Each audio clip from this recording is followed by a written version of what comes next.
கடந்த நாட்களிலே விசுவாசிகளை கர்த்தர் வைத்திருக்கிற நிலையை குறித்து 6 காரியங்கள் நாம் வரிசையாக கற்றுக்கொண்டோம். ஒன்று, நீதிமான்கள் என்கிற ஸ்தானத்திலே தேவன் வைத்திருக்கின்றார். அடுத்து, பரலோகவாசிகள் என்ற நிலையிலே வைத்திருக்கின்றார். மூன்றாவது, தேவ புத்திரர்கள் என்ற நிலை. நாலாவது, ஆவிக்குரியவர்கள். ஐந்தாவது, விசுவாசிகள். ஆறாவது, பரிசுத்தவான்கள். இன்றைக்கு 7வதாக நாம் கற்றுக்கொள்வோம். ரோமர் 16:17. அன்றியும் சகோதரரே, நீங்கள் கற்றுக்கொண்ட உபதேசத்திற்கு விரோதமாய் அன்றியும் சகோதரரே, சகோதரரே என்று அழைக்கிறார். தேவ பிள்ளைகளுக்கு கொடுக்கப்பட்டிருக்கிற இன்னொரு பெயர் சகோதரர்கள். சகோதரர்கள், பிரதர்ஸ், சகோதரர்கள். இந்த சகோதரர்களே என்று முதலாவதாக நிருபத்திலே ரோமருக்கு எழுதும் பொழுது பவுல் எழுதுகிறார். இன்னும் நிருபங்களில் பல இடங்களிலே இந்த சகோதரர்களே என்று அழைத்து பல காரியங்கள் சொல்லப்பட்டிருக்கிறதை நாம் பார்க்கிறோம். இந்த வார்த்தை பயன்படுத்தப்பட காரணம் இயேசு கிறிஸ்துவே சொன்னார். மத்தேயு 23:8 வாசியுங்கள்.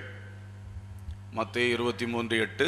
நீங்களோ ரபி என்று அழைக்கப்படாதிருங்கள், கிறிஸ்து ஒருவரே உங்களுக்கு போதகராய் இருக்கிறார், நீங்கள் எல்லாரும் சகோதரராய் இருக்கிறீர்கள். நீங்கள் எல்லாரும் சகோதரராய் இருக்கிறீர்கள் என்று இயேசுவே கூறியிருக்கிறார். சகோதரர்கள் என்ற பெயர் இயேசுவினாலேயே தேவ பிள்ளைகளுக்கு கொடுக்கப்பட்ட ஒரு பெயராக இருக்கிறது.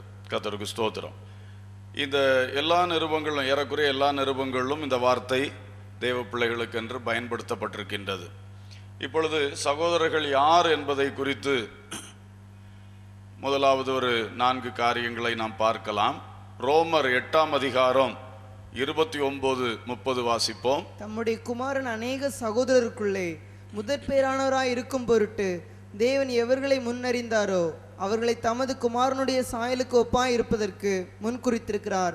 எவர்களை முன்குறித்தாரோ அவர்களை அழைத்தும் இருக்கிறார். எவர்களை அழைத்தாரோ அவர்களை நீதிமான்களாக்கியும் இருக்கிறார். எவர்களை நீதிமான்களாக்கினாரோ அவர்களை மகிமைப்படுத்தியும் இருக்கிறார். தன்னுடைய குமாரனுடைய சாயலுக்கு ஒப்பாகும்படி தேவனால் முன் அறியப்பட்டவர்கள், முன் குறிக்கப்பட்டவர்கள், அழைக்கப்பட்டவர்கள், நீதிமான்கள் ஆக்கப்பட்டவர்கள், இவர்கள்தான் சகோதரர்கள். சகோதரர்கள் என்று அழைக்கப்படுவது யார்?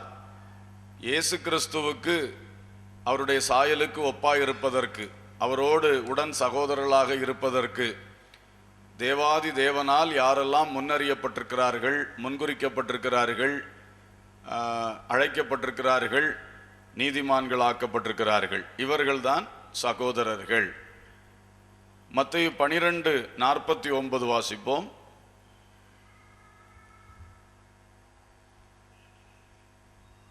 தம்முடைய கையை தமது சீசர்களுக்கு நேரே நீட்டி, இதோ என் தாயும் என் சகோதரரும் இவர்களே. சீஷர்களை பார்த்து சொன்னார், இதோ என் தாயும் என் சகோதரர்களும் இவர்களே. அப்ப சீஷர்கள் சகோதரர்கள் என்று இயேசுவினால் சொல்லப்பட்டார்கள். சீஷர்கள் சகோதரர்களாக இருக்கிறார்கள். சீஷர்கள் என்ற வார்த்தை வெறும் அப்போஸ்தலர்களை மட்டும் குறிக்கும் என்று நினைத்து கொள்ளக்கூடாது. சீஷர்கள் என்ற வார்த்தை எல்லா தேவ மக்களையும் குறிக்கும். உதாரணம், அப்போஸ்தலர் 6ஆம் அதிகாரத்திலே 1ஆம் வசனத்திலே பார்க்கிறோம், சீஷர்கள் பெருகினார்கள். 2ஆம் வசனத்திலேயும் பார்க்கிறோம், சீஷர் கூட்டத்தை அவர்கள் கூப்பிட்டு பேசினார்கள். 7ஆம் வசனத்திலேயும் பார்க்கிறோம், சீஷர்களுடைய தொகை பெருகினது என்று சொல்லப்பட்டிருக்கு. அது வெறும் அப்போஸ்தலர்களுக்கான வார்த்தை அல்ல. சீஷர்கள் என்கிற வார்த்தை தேவ ஜனங்களுக்கு சொல்லப்பட்ட வார்த்தை. அதுபோல அப்போஸ்தலர் 11:26 வாசிங்க. 11:26. அவர்கள் 1 வருஷ காலமாய் சபையோடே கூடியிருந்து அநேக ஜனங்களுக்கு உபதேசம் பண்ணினார்கள். முதல் அந்தியோகியாவிலே சீஷர்களுக்கு கிறிஸ்தவர்கள் என்கிற பெயர் வழங்கிற்று. முதல் அந்தியோகியாவிலே சீஷர்களுக்கு கிறிஸ்தவர்கள் என்கிற பெயர் வழங்கிற்று. அப்போ சீஷர்கள் என்பது எல்லா தேவ ஜனங்களுக்குமாக சேர்த்துள்ள பெயர். இயேசுவின் சீஷர்கள் 12 பேர் என்கிற நினைவிலே சீஷர்கள் என்று சொல்லப்பட்ட உடனே வெறும் அப்போஸ்தலர்கள் மட்டும் என்று நினைக்கக்கூடாது. இந்த சீஷர்கள் என்பதும் நாம் கற்றுக்கொள்ள வேண்டிய ஒரு பதம்தான். ஆனால் நாம் இப்பொழுது நிருபங்களை படிக்கிறோம். நிருபங்களில் 1-2 இடத்துல தான் சீஷர்கள் என்ற வார்த்தை வருகிறது. சுவிசேஷ புஸ்தகங்களிலும் அப்போஸ்தலரிலும் தான் அதிகமாக சீஷர்கள் என்று குறிக்கப்பட்டிருக்கிறது. கர்த்தருக்கு ஸ்தோத்திரம். அப்போ இங்கே சீஷர்கள் சகோதரர்கள் என்று சொல்லப்பட்டிருக்கிறது. இன்னும் 3வது மத்தேயு 12:50, பரலோகத்தில் இருக்கிற என் பிதாவின் சித்தத்தின்படி செய்கிறவன் எவனோ அவனே எனக்கு சகோதரனும் சகோதரியும் தாயுமாய் இருக்கிறான் என்றார். பிதாவின் சித்தம் செய்பவர்கள் கிறிஸ்துவின் சகோதரர்கள். தேவனுடைய சித்தம் செய்யும்படி தங்கள் வாழ்க்கையை ஒப்பு கொடுத்து தேவ சித்தம் செய்பவர்கள் கிறிஸ்துவின் சகோதரர்கள் என்று சொல்லப்பட்டிருக்கிறது. அதே போல இன்னொன்று லூக்கா 8:21. லூக்கா 8:21. அதற்கு அவர், தேவனுடைய வசனத்தை கேட்டு அதன்படி செய்கிறவர்களே எனக்கு தாயும் எனக்கு சகோதரருமாய் இருக்கிறார்கள் என்றார். தேவனுடைய வசனத்தை கேட்டு அதன்படி செய்கிறவர்கள் எனக்கு சகோதரர்கள். எனவே சகோதரர்கள் யார் என்கிறதிலே 4 காரியங்களை பார்த்தோம். ஒன்று, தேவனால் முன்னறியப்பட்டவர்கள், முன்குறிக்கப்பட்டவர்கள், அழைக்கப்பட்டவர்கள், நீதிமான்களாக்கப்பட்டவர்கள். 2வது, சீஷர்கள், இயேசு கிறிஸ்துவை பின்பற்றும்படி தங்கள் வாழ்க்கையை ஒப்பு கொடுத்து இயேசுவை பின்பற்றி வருகிற அவருடைய ஜனங்களாகிய சீஷர்கள். அடுத்தது, பிதாவினுடைய சித்தம் செய்பவர்கள் சகோதரர்கள். அடுத்தது, தேவனுடைய வசனத்தை கேட்டு அதன்படி செய்கிறவர்கள் சகோதரர்கள். இவர்கள் தான் சகோதரர்கள். எல்லாமே தேவ பிள்ளைகளை குறித்து தான் நாம் இந்த 7 நாட்களும் படித்து வருகிறோம். ஆனால் ஒவ்வொரு டேர்ம்ஸ் வித்தியாசமான அந்த வார்த்தைகள் கொடுக்கப்பட்டு அதனாலே தேவ பிள்ளைகள் அழைக்கப்படும் பொழுது அது சம்பந்தப்பட்ட காரியங்களை நாம் கற்றுக்கொண்டே வருகிறோம். அதிலே அந்த விசுவாசிகளுடைய நிலை என்ன என்பதை கற்றுக்கொண்டு வருகிறோம். இப்போ அதே போல சகோதரர்கள் என்கிற ஸ்தானத்திலே நம்மை குறித்து சொல்லப்பட்டிருக்கிற சில காரியங்களை நான் ஒரு 4 தலைப்பாக ஒரு கான்ட்ராஸ்டிங் இது மாதிரி 2ஆக பிரித்து சொல்லும்படியாக விரும்புகிறேன். அதில் ஒன்று, சுயாதீனம், கட்டுப்பாடு. இந்த 2 காரியங்கள் சகோதரர்களுக்கு சொல்லப்பட்டிருக்கிற காரியத்திலே முதலாவது நாம் கற்றுக்கொள்ள வேண்டியது சகோதரர்களுடைய சுயாதீனம் என்ன, சகோதரர்களுடைய கட்டுப்பாடு என்ன. இந்த 2ஐயும் நாம் பார்க்கலாம். பாருங்கள், சகோதரர்கள் என்ற நிலையில் கர்த்தர் நம்மை வைத்திருக்கிறார். நாம் கிறிஸ்துவுக்கு உடன் சகோதரர்கள், பிதாவானவருக்கு சொந்த பிள்ளைகள். அப்ப இந்த சகோதரர்களாக இயேசு கிறிஸ்துவை ஏற்றுக்கொண்ட பிள்ளைகள் அத்தனை பேருமே சகோதரர்கள், சகோதரிகள் எல்லாம் சேர்த்து காமனா சகோதரர்கள் என்று சொல்லி இருக்கு, ஒரு சகோதர கூட்டம். அப்ப இந்த சகோதரர்கள் என்று சொல்லும் பொழுது இவர்களுக்கு ஒரு சுயாதீனம் உண்டு, அதே வேளையில் மறுபக்கம் இவர்களுக்கு கட்டுப்பாடும் உண்டு. இவருடைய சுயாதீனம் என்ன, இவருடைய கட்டுப்பாடு என்ன என்பதை குறித்து முதலாவது நாம் பார்ப்போம். கலாத்தியருக்கு எழுதின நிருபம் 4ஆம் அதிகாரம் 31ஆம் வசனம் வாசியுங்கள். சகோதரரே, நாம் அடிமையானவளுக்கு பிள்ளைகளாயிராமல் சுயாதீனம் உள்ளவளுக்கே பிள்ளைகளாயிருக்கிறோம். இன்னொரு வசனம் கலாத்தியர் 5:13. சகோதரரே, நீங்கள் சுயாதீனத்திற்கு அழைக்கப்பட்டீர்கள். சரி, சகோதரரே என்று கூப்பிட்டு சொல்லும் பொழுது 2 வசனத்திலும் சுயாதீனத்திற்கென்று நீங்கள் அழைக்கப்பட்டிருக்கிறீர்கள். இந்த சகோதரர்கள் என்ற ஸ்தானத்துக்கு நாம் வருவதற்கு முன்னதாக அந்நியர்களாக வாழ்ந்து கொண்டிருந்தோம். உறவில்லை, தேவனோடு பிள்ளை என்ற உறவில்லை, கிறிஸ்துவோடு சகோதரன் என்ற உறவு இல்லை. இந்த உறவு தெய்வீக உறவு அற்றவர்களாக அந்நியர்களாக வாழ்ந்து கொண்டிருந்தோம். அப்பொழுது நம்முடைய வாழ்க்கையில் அடிமைத்தனம் இருந்தது. பாவம் நம்மை அடிமைப்படுத்தி நம்மை அலைக்கழித்து கொண்டே இருந்தது. இப்பொழுது சகோதரராக மாறி ஆயிற்று. இயேசு கிறிஸ்துவை ஏற்றுக்கொண்டு இயேசு கிறிஸ்துவுக்கு சகோதரராக நாம் மாறிவிட்டோம் என்றால் சுயாதீனம் நமக்கு வாக்கு பண்ணப்பட்டிருக்கிறது. சொல்லியிருக்கு, நீங்க ஆகாருடைய அடிமைத்தனத்துக்குள்ள இருக்கிற ஆகாருடைய பிள்ளைகள் அல்ல, நீங்கள் சுயாதீனம் உள்ளவளாகிய சாராளுடைய பிள்ளைகள். அல்லேலூயா.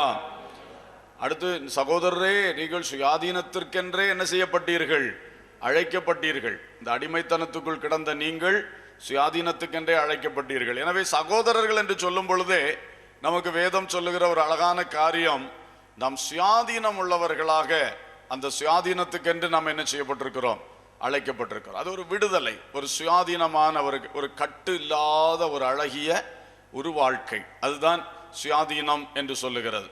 இப்பொழுது இந்த சுயாதீனத்தை குறித்து அந்த கலாத்தியர் 5:13 சொல்லும் பொழுது, சகோதரரே நீங்கள் சுயாதீனத்துக்கென்று அழைக்கப்பட்டீர்கள். அது சுயாதீனம் என்று சொல்லுகிற பகுதி. அடுத்த அந்த வசனத்துடைய அடுத்த பகுதி, இந்த சுயாதீனத்தை நீங்கள் மாம்சத்துக்கு ஏதுவாக அனுசரியாமல் அன்பினாலே ஒருவருக்கொருவர் ஊழியம் செய்யுங்கள். சரி, கட்டுப்பாடு எங்க வருது? சுயாதீனம் உங்களுக்கு உண்டு. அடுத்த சைடுல கட்டுப்பாடு என்ன? நீங்கள் இதை மாம்சத்துக்கு ஏதுவா என்ன செய்யக்கூடாது? அனுசரிக்க கூடாது. அப்போ சுயாதீனம், கட்டுப்பாடு ரெண்டும் சகோதரர்களுக்கு உண்டு. நல்ல சுயாதீனத்தை கிறிஸ்து நமக்கு தந்திருக்கிறார். அவருடைய சகோதரர்கள் என்று நம்மை சொன்னார்னா பாருங்க எவ்வளவு சுயாதீனம் அது. கிறிஸ்துவோடு சகோதர உறவிலே பழகக்கூடிய ஒரு பெரிய சுயாதீனம். ஆனால் சொல்லுகிறார், இது ஆவிக்குரிய பந்தம். இந்த சகோதரத்துவம் என்று சொல்லுவது, எனக்குள்ளே யாரெல்லாம் வந்திருக்கீங்களோ எல்லாரும் ஒருவருக்கொருவர் சகோதரர்கள். இந்த சகோதரர் கூட்டத்துக்குள்ளே நீங்கள் எப்படி இந்த சுயாதீனத்தை அனுபவிக்க வேண்டும்? ஆவிக்கேற்றபடி அனுபவிக்கணும். மாம்சத்துக்கு ஏற்றபடி செய்யக்கூடாது. மாம்சத்துக்கு ஏதுவாக அனுசரிக்க கூடாது. அன்பினாலே ஒருவருக்கொருவர் ஊழியம் செய்யுங்கள் என்று சொல்லுகிறார். அப்ப சகோதரருக்குள்ளே இந்த அருமையான சுயாதீனம் நமக்கு பாருங்க. இப்போ நம்ம இவ்வளவு ஒரு சபைக்குள்ள கூடி வருகிறோம் என்று சொன்னால் நமக்குள் ஒரு பழக்க வழக்கம் வருகிறது. எங்கேயோ இருந்தோம், முன்பின் தெரியாதவர்களாக, அறிமுகமாகாதவர்களாக இருந்தோம். ஆனால் இந்த இயேசு கிறிஸ்துவின் சகோதரத்துவத்துக்குள் வந்த பிறகு நம்ம ஒருவருக்கு பழக தொடங்குகிறோம். நமக்கு ஒரு உரிமை இருக்கிறது. மாறி மாறி விசாரிக்கிறோம், பேசுகிறோம். பல உரிமைகளை பைபிள் நமக்கு தருகிறது. ஒரு சகோதரன் தப்பு செய்தா, பிரதர் அப்படி செய்யாதீங்கன்னு சொல்லுகிறோம். அந்த அளவுக்கு எல்லா உரிமையும் சகோதரத்துவம் நமக்கு தருகிறது. இப்படிப்பட்ட நல்ல உரிமைகள் தரும். ஒருவருக்கு ஒரு உதவி செய்கிறது, ஒருவருக்கு ஒரு காரியம்னா ஓடி போகிறது, இந்த மாதிரி எல்லாம் இருக்கு. நல்ல சுயாதீனமா பழகுகிறோம். ஒரு சொந்தக்காரர்கள் பழகிறதை விட நல்லா பழகுறோம். ஆனால் இதே சுயாதீனம் மாம்சத்துக்கு ஏற்றபடி அனுசரிக்கப்படக்கூடாது. சொந்தக்காரர்களுக்குள்ள பழகின அந்த பழக்கம் வேற, இந்த சகோதரத்துவத்துக்குள் பழகிற இந்த பழக்கம் வேற. இதை இயேசு கிறிஸ்துவுக்குள் அந்த ஆவியானவருடைய அந்த அருமையான நிழலுக்குள் நின்று இந்த சுயாதீனத்தை அழகாக நேர்த்தியாக அனுபவிக்க வேண்டும் என்பதுதான் இங்க சொல்லப்பட்டிருக்கிறது. எனவே சுயாதீனம் சகோதரர்களுக்கு இருக்கிறது, அதே வேளையிலே கூடவே கட்டுப்பாடும் இருக்கிறது. இனி 1 கொரிந்தியர் 8ஆம் அதிகாரம், இந்த விஷயத்திலே 1-2 பார்ப்போம். 8ஆம் அதிகாரம் 8-9 ஆகிய வசனங்கள். போஜனமானது நம்மை தேவனுக்கு உகந்தவர்களாக்க மாட்டாது. எண்ணத்தினால் எனில் புசிப்பதினால் நமக்கு ஒரு மேன்மையும் இல்லை, புசியாதிருப்பதினால் நமக்கு ஒரு குறைவும் இல்லை. ஆகிலும் இதை குறித்து உங்களுக்கு உண்டாயிருக்கிற அதிகாரம் எவ்விதத்திலும் பலவீனருக்கு தடுக்கலாகாதபடிக்கு பாருங்கள். இங்கே சொல்லப்பட்டிருக்கிறது ஒரு சுயாதீனத்தை குறித்து சொல்லுகிறார். இதை மேலிருந்து நாம வாசிக்கும் போது விக்கிரகங்களுக்கு படைத்ததை புசிக்கிற விஷயத்தை குறித்து பேசி வருகிறார். அதை பேசி வரும்பொழுது சொல்லுகிறார், விக்கிரகத்துக்கு படைத்ததை ஒருவன் புசிக்கிறான், ஒருவன் புசிக்க மாட்டேன் என்று சொல்லுகிறான். 2 தரப்பில் இருக்கிறார்கள் சகோதரர்கள். இதிலே ஒரு சகோதரன் என்ன நினைக்கிறான்? விக்கிரகம் ஒரு பொருட்டல்ல, அது ஒன்று இல்லை அப்படின்னு சொல்லிட்டு அவன் என்ன செய்கிறான்? அவன் புசிக்கிறான். இன்னொருவன் பலவீனம் உள்ள சகோதரனா இருக்கான். அவன் சொல்றான், விக்கிரகத்தை படைச்சதை சாப்பிடக்கூடாது என்று சொல்லுகிறான். அப்போ இதுல பாருங்க, ஒருத்தனுக்கு என்ன தோணுது? இதெல்லாம் ஒரு விஷயம் இல்லை, என்ன விக்கிரகம் ஒன்றும் கிடையாது, அதனால அதுக்கு படைச்சிருந்தா என்ன, படைக்காம இருந்தான்னு நான் சாப்பிடுவேன் என்று சொல்லுகிறான். ஆனா ஒரு இடத்துல இவன் சாப்பிடும் பொழுது இது விக்கிரகத்துக்கு படைக்கப்பட்டது அல்லவா? அடுத்தவன் பார்க்கிறான், பலவீனமான சகோதரன் பார்க்கிறான். அவன் என்ன எண்ணம் உள்ளவன்? இதெல்லாம் சாப்பிடக்கூடாது என்ற எண்ணம் உள்ளவன். அப்போ அவனுக்கு முன்னால இவன் சாப்பிடும் பொழுது இவன் சொல்றான், எனக்கு எதையும் சாப்பிட உரிமை இருக்கு, ஒன்றை என்ன சேதப்படுத்தாது, நான் தைரியமா இருக்கிறேன், எதுனா என்ன அப்படின்னு சொல்லி இவன் சொல்றான்.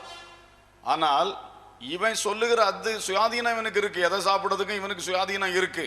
ஆனால் அதே சுயாதீனம் அந்த வசனத்திலே நம்ம வாசித்தோம். திரும்ப வாசிங்க 2வது வசனம். ஆகிலும் இதை குறித்து உங்களுக்கு உண்டாயிருக்கிற அதிகாரம் எவ்விதத்திலும் பலவீனருக்கு தடுக்கலாகாதபடிக்கு பாருங்கள். அப்போ நீ உனக்கு அதிகாரம் இருந்தாலும், சுயாதீனம் உனக்கு இருந்தாலும், இது அடுத்தவனுக்கு, பலவீனம் உள்ளவனுக்கு தடுக்கலாகாதபடி என்ன செய்து கொள். அங்கதான் கட்டுப்பாடு வைக்கிறார். நீ உன் மனசுக்கு தோணுபடி உன் அதிகாரத்தை, உன் சுயாதீனத்தை நீ அனுபவிச்சுட்டு இருக்க முடியாது. உனக்கு இது ஒண்ணும் இல்லைன்னு சொல்லி ஒரு தைரியம் இருந்தாலும் மற்றவர்களை பார், அவர்களுக்கு இடறல் உண்டாகும். நீ இப்படி சாப்பிட்டீன்னா அதை பார்க்கும் பொழுது மற்றவர்களுக்கு என்ன உண்டாகும்? இடறல் உண்டாகும். அதனால நீ என்ன செய்யாத, அப்படி செய்யாதே. இதை பல இடங்களிலே பேசுகிறார் அவர். கடைசியில் அவர் அதற்கு சொல்லுகிற மெய்யான ஒரு சரியான ஒரு அர்த்தம் என்னன்னா, விக்கிரகங்களுக்கு படைக்கப்பட்டதுன்னு அறிஞ்சாச்சுன்னா அதை சாப்பிட வேண்டாம். விக்கிரகங்களுக்கு படைக்கப்பட்டதுன்னு அறிஞ்சாச்சுன்னா அதை என்ன செய்யக்கூடாது, சாப்பிடக்கூடாது. நம்ம அறியாம சாப்பிடுவோம். ஹோட்டல்ல போய் இருப்போம், அவன் விக்கிரகத்தை படைச்சிட்டு கொண்டு வைப்பான், நமக்கு தெரியுமா? அங்க கேள்வி கேட்காம சாப்பிடு. அங்க ஒரு ஹோட்டல்ல போய் உட்காந்துட்டு இது விக்கிரகத்தை படைச்சிங்களா இல்லையா, ஏட்டா எழும்பி போடான்னு சொல்லுவான் அவன். வேணா சாப்பிடு, இல்லைன்னா போன்னு சொல்லுவான். இது தேவையில்லை. அப்படி நாம போய் பார்க்க வேண்டிய தேவையில்லை. உங்க முன்னால வைக்கிறத சாப்பிடுங்க. ஒரு வீட்டில் கூப்பிடுறாங்க, சந்தோஷமா வாங்க, ஒரு சாப்பிட்றதுக்கு ஒன்றா வச்சாங்க, இது இங்கே படத்துக்கு முன்னால் வச்சுட்டு கொண்டு வந்தீங்களா இல்லையா கேட்க வேண்டிய அவசியம் இல்லை. கேள்வி கேட்காம ஸ்தோத்திரம் பண்ணி சாப்பிட்டுட்டு வாங்க. ஆனால் இது தெரியுது, இது விக்கிரகத்துக்குன்னே படைச்சு அன்னைக்கு எல்லாம் செய்யுது, இது அந்த ஃபங்க்ஷன் நடக்குது, இது அதில் உள்ளது, அப்படியே கொண்டு வந்து கொடுக்குறாங்க. அதில் கவனமாக இருக்கணும். படைச்சதுன்னு தெரிஞ்சாச்சுன்னா அதை புசிக்க வேண்டான்னு பைபிள் சொல்லுது. அப்போ சில கவுன்சிலும் தீர்மானம், விக்கிரகங்களுக்கு படைக்கப்பட்டவைகளுக்கு என்ன செய்யுங்கள், விலகி இருங்கள் என்று புதிய விசுவாசிகளுக்கு தீர்மானமும் சொல்லப்பட்டிருக்கிறது. ஆகவே இப்படி இருக்கணும். அதே வேளையில் ஒட்டுமொத்தமாக போஜனம் என்கிற விஷயத்தை பற்றி இயேசு கிறிஸ்துவே சொன்னார், சரீரத்துக்குள் போகிறதொன்றும் மனுஷனை என்ன செய்யாது, தீட்டுப்படுத்தாது. உள்ளே இருந்து புறப்பட்டு வருகிற அந்த பொல்லாத சிந்தனைகள் தான் மனுஷனை என்ன செய்யும், தீட்டுப்படுத்தும். அந்த பேசிஸ்ல தான் பவுல் அடிக்கடி பேசுகிறார். போஜனமானது மனுஷனை பரிசுத்தப்படுத்த போறதும் இல்லை, தீட்டுப்படுத்த போறதும் இல்லை. அது உலகத்தில் உள்ள ஒரு அழிந்து போகிற பொருள். அதை வைத்து மனுஷன் பரிசுத்தமாகிறதோ தீட்டுப்பட போறதோ கிடையாது. ஆனாலும் உனக்கு இருக்கிற சுயாதீனத்தை, அதிகாரத்தை மற்ற சகோதரர்களுக்கு இடரலுண்டாக நீ என்ன செய்யாத, பயன்படுத்தாதே என்று சொல்லுகிறார். இதை நாம் ஞானமாக புரிந்து கொள்ள வேண்டும். அதே போல இன்னொரு வசனம் ரோமர் 14:20-21. பூஜனத்து நிமித்தம் தேவனுடைய கிரியை அழித்து போடாதே. எந்த பதார்த்தமும் சுத்தம் உள்ளதுதான், ஆனாலும் இடரல் உண்டாக புசிக்கிறவனுக்கு அது தீமையா இருக்கும். எந்த பதார்த்தம் சுத்தம் உள்ளதுதான், ஆனாலும் இடரல் உண்டாக புசிக்கிறவனுக்கு அது தீமையா இருக்கும். அடுத்த வசனம், மாம்சம் புசிக்கிறதும் மதுபானம் பண்ணுகிறதும் மற்றதை ஆகிலும் செய்கிறதும் உன் சகோதரன் இடறுகிறதற்காவது தவறுகிறதற்காவது பலவீனப்படுகிறதற்காவது ஏதுவாயிருந்தால் அவைகளில் ஒன்றையும் செய்யாமல் இருப்பதே நன்மையாயிருக்கும். சரி, மாம்சம் புசிக்கிறது, மதுபானம் பண்ணுகிறது, மற்றதை ஆகிலும் செய்கிறது, இதெல்லாம் உன் சகோதரனுக்கு இடரல் உண்டாக கூடாது என்று சொல்லியிருக்கு. அதனால மதுபானம் பண்றதுக்கு பவுல் வாசலை திறந்து கொடுத்துட்டாருன்னு நினைக்காதீங்க. பைபிள்ல ஏராளம் இடத்துல சொல்லப்பட்டிருக்கிறது. அந்த போதைக்கான காரியங்கள் ஒன்றும் நம்ம என்ன செய்திடக்கூடாது, தொற்றக்கூடாது. அல்லேலூயா. ஆமாம், அது ரொம்ப தீமையை கொண்டு வரும். இது சில வேளைகளில் பாருங்க, இப்போ மாம்சம் புசிக்கிறது, இறைச்சி சாப்பிட்றது.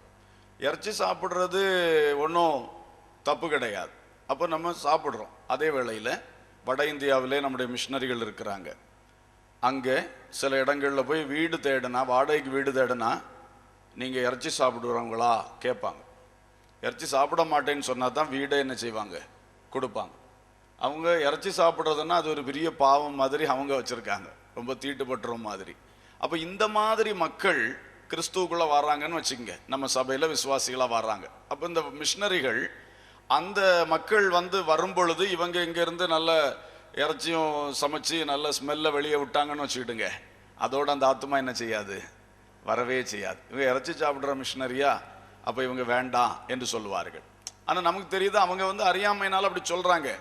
ஆனாலும் அந்த பலவீனமான சகோதரர்களை நாம் ஆதாயப்படுத்த வேண்டும் என்றால் அந்த இடத்துல இருக்கும் வரைக்கும் நாம் என்ன செய்யக்கூடாது, மாம்சம் புசிக்கக்கூடாது. நம்முடைய மிஷினரிகள் எத்தனையோ பேர் அப்படி இருக்கிறாங்க. வெளியே எங்கேயாவது வரும்பொழுது தான் அவங்க என்ன செய்வாங்க, சாப்பிடுவாங்க. மற்றபடி அந்த இடத்துல வச்சு அவங்க இறைச்சி சமைக்கவும் மாட்டாங்க, சாப்பிடவும் மாட்டாங்க. அதனால் அதில் ரொம்ப கேர்ஃபுல்லாக நாம் இருக்க வேண்டும். ஏன்னா நம்ம ஒரு மாம்சம் சாப்பிட்றதுனால ஆத்துமாக்கள் இடறி போகிறார்கள்னு சொன்னால் அது வேண்டாம். நீ அவர்களெல்லாம் ரட்சிப்பின் சுவிசேஷத்தெல்லாம் கேட்டு சத்தியங்களை கேட்டு பலப்பட்டு அது ஒரு காலம் வரும். அப்போ அவங்களுக்கே தெரியும் இதில் ஒன்றும் விஷயம் இல்லை என்று சொல்லி. இதை நம்ம ரொம்ப இதாக இருக்கும். நம்முடைய முதல் மிஷினரி பாலையா பாஸ்டர் லக்னோவுக்கு அருகில் உள்ள ஒரு கிராமத்திலே ஒரு முறை பிரசங்கம் பண்ண பொழுது ஃபர்ஸ்ட்ல பயங்கரமான கூட்டம் ஆட்கள் வந்தார்கள் அந்த கிராமத்திலே. அங்கிருந்து எல்லாரும் கூட்டத்துக்கு வந்தோடனே சந்தோஷமா அந்த கிராமத்தில் போய் கூட்டம் நடத்தினாங்க. அப்போ இயேசு கிறிஸ்து 5 அப்பங்களையும் 2 மீன்களையும் எடுத்து 5000 பேருக்கு அதிகமானவர்களுக்கு போஷித்தார் என்ற பிரசங்கம் பண்ணார். அந்த பிரசங்கத்தோட எல்லாம் ஓடி போயிட்டாங்க. மீன் சாப்பிடுகிற சாமி எங்களுக்கு வேண்டாம். என்ன செய்யறது? இவருக்கு தெரிஞ்சிருந்தா பேசியிருக்க மாட்டார். மீன் சாப்பிடக்கூடாதான்.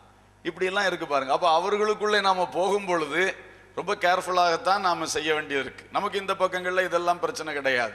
அப்போ இதை நம்ம கொஞ்சம் கவனித்து கொள்ள வேண்டும். எந்தெந்த சூழ்நிலை பலவீனமான சகோதரர்கள் இருக்கிறாங்க, இப்பதான் லைன்ல வர்றாங்க, அவங்க இனி உபதேசம் எல்லாம் கற்றுக்கொள்ளுறதுக்கு டைம் ஆகும். நமக்கு இது கறி சாப்பிடுறது ஒரு பெரிய விஷயம் இல்லை. அதை நாம் மற்றவர்களுக்கு இடரல் உண்டாகாம இருக்கிறதுக்காக என்ன செய்துறோம்?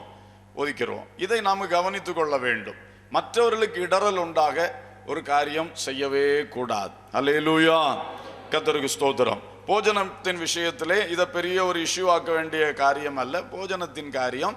ஆனால் ஞானத்தோடு விவேகத்தோடு மற்றவர்களுக்கு இடரல் உண்டாகாதபடி நாம் என்ன செய்ய வேண்டும்? நாம் வாழ வேண்டும்.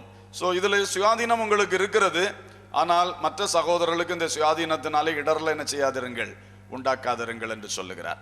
இனி அடுத்தது, எஜமான்கள் வேலைக்காரர்கள் 2 பேருமே விசுவாசிகளாக வரும் பொழுது அவர்களுக்குள் ஒரு சுயாதீனம் கட்டுப்பாடு என்கிற ஒரு பிரச்சனை வருகிறது. அதை குறித்து வேதம் சொல்லுகிறது. எபேசியர் 6ஆம் அதிகாரம் 9ஆம் வசனம். எஜமான்களே, அப்படியே நீங்களும் வேலைக்காரருக்கு செய்ய வேண்டியவைகளை செய்து அவர்களுக்கும் உங்களுக்கும் எஜமானனானவர் பரலோகத்தில் இருக்கிறார் என்றும் அவரிடத்தில் பட்சபாதம் இல்லை என்றும் அறிந்து கடும் சொல்லை விட்டுவிடுங்கள். இங்கே எஜமான்கள் என்று சொல்லும் பொழுது ஆட்டோமேட்டிக்கா அவங்களுக்கு ஒரு சுயாதீனமும் அதிகாரமும் இருக்கிறது. அதை சொல்லிக் கொடுக்க வேண்டிய தேவையில்லை. எஜமான் என்றால் அவர் அதிகாரி. அப்ப அவருக்கு ஒரு சுயாதீனம் இருக்கிறது. நான் ஒரு அதிகாரி, நான் இவனை வழிநடத்துகிறவன், இவன் என்னுடைய வேலைக்காரன் என்று சொல்லுகிற அதிகாரம் இருக்கிறது. சுயாதீனம் அவருக்கு இருக்கு. அவனை என்னவும் பேசலாம், என்னவும் செய்யலாம். அதுக்குள்ள சுயாதீனம் இந்த எஜமானனுக்கு இருக்கிறது. ஆனா அந்த விசுவாசியாகிய எஜமானனுக்கு ஒரு கட்டுப்பாடு வேதம் வைக்கிறது. என்ன சொல்லுகிறது? வேலைக்காரருக்கு செய்ய வேண்டியதை செய்யணும். அவன் வேலைக்காரன் தானே, நான் அல்லவா எஜமான், நான் கொடுத்தா அவன் வாங்கிக்கிடட்டு, இல்லைன்னா அவன் வாய் பேசக்கூடாது. இப்போ இந்த காலம் கொஞ்சம் எல்லாத்துக்கும் உரிமைகளுக்காக மக்கள் போராடி பெற்றுக்கொள்ளுகிற காலம். வேலைக்காரங்களையும் சும்மா ஒன்றும் நடத்த முடியாது, கவனமாக தான் நடத்த முடியும். ஆனால் அந்த காலம் பவுலெல்லாம் எழுதும் பொழுது அடிமைத்தனம் இருந்த காலம். ஒரு எஜமான் வேலைக்காரன்னா அவங்க அந்த அடிமைத்தனத்தை கண் முன்னால் வச்சு தான் பேசுகிறாங்க. அடிமைத்தனம் என்றால் எப்படிப்பட்டது? மிருகம் எப்படி ஒரு மனுஷன்கிட்ட இருக்குதோ அதே மாதிரி தான், மாடை நடத்துகிற மாதிரி தான் மனுஷனை நடத்துவான், ஒரு உரிமையும் கிடையாது. அந்த காலத்துல தான் அப்படிப்பட்ட எஜமான்களும் ரட்சிக்கப்படுகிறார்கள், அப்படிப்பட்ட வேலைக்காரங்களும் ரட்சிக்கப்படுறாங்க. அவங்களுக்கு கொடுக்கிற போதனைகள் இக்காலத்திலும் அது பொருந்துகிறது. எஜமான்கள் வேலைக்காரர்கள், மேல இருக்கிறவர்கள் கீழே இருக்கிறவர்கள் எல்லாருக்கும் பொருந்தும்.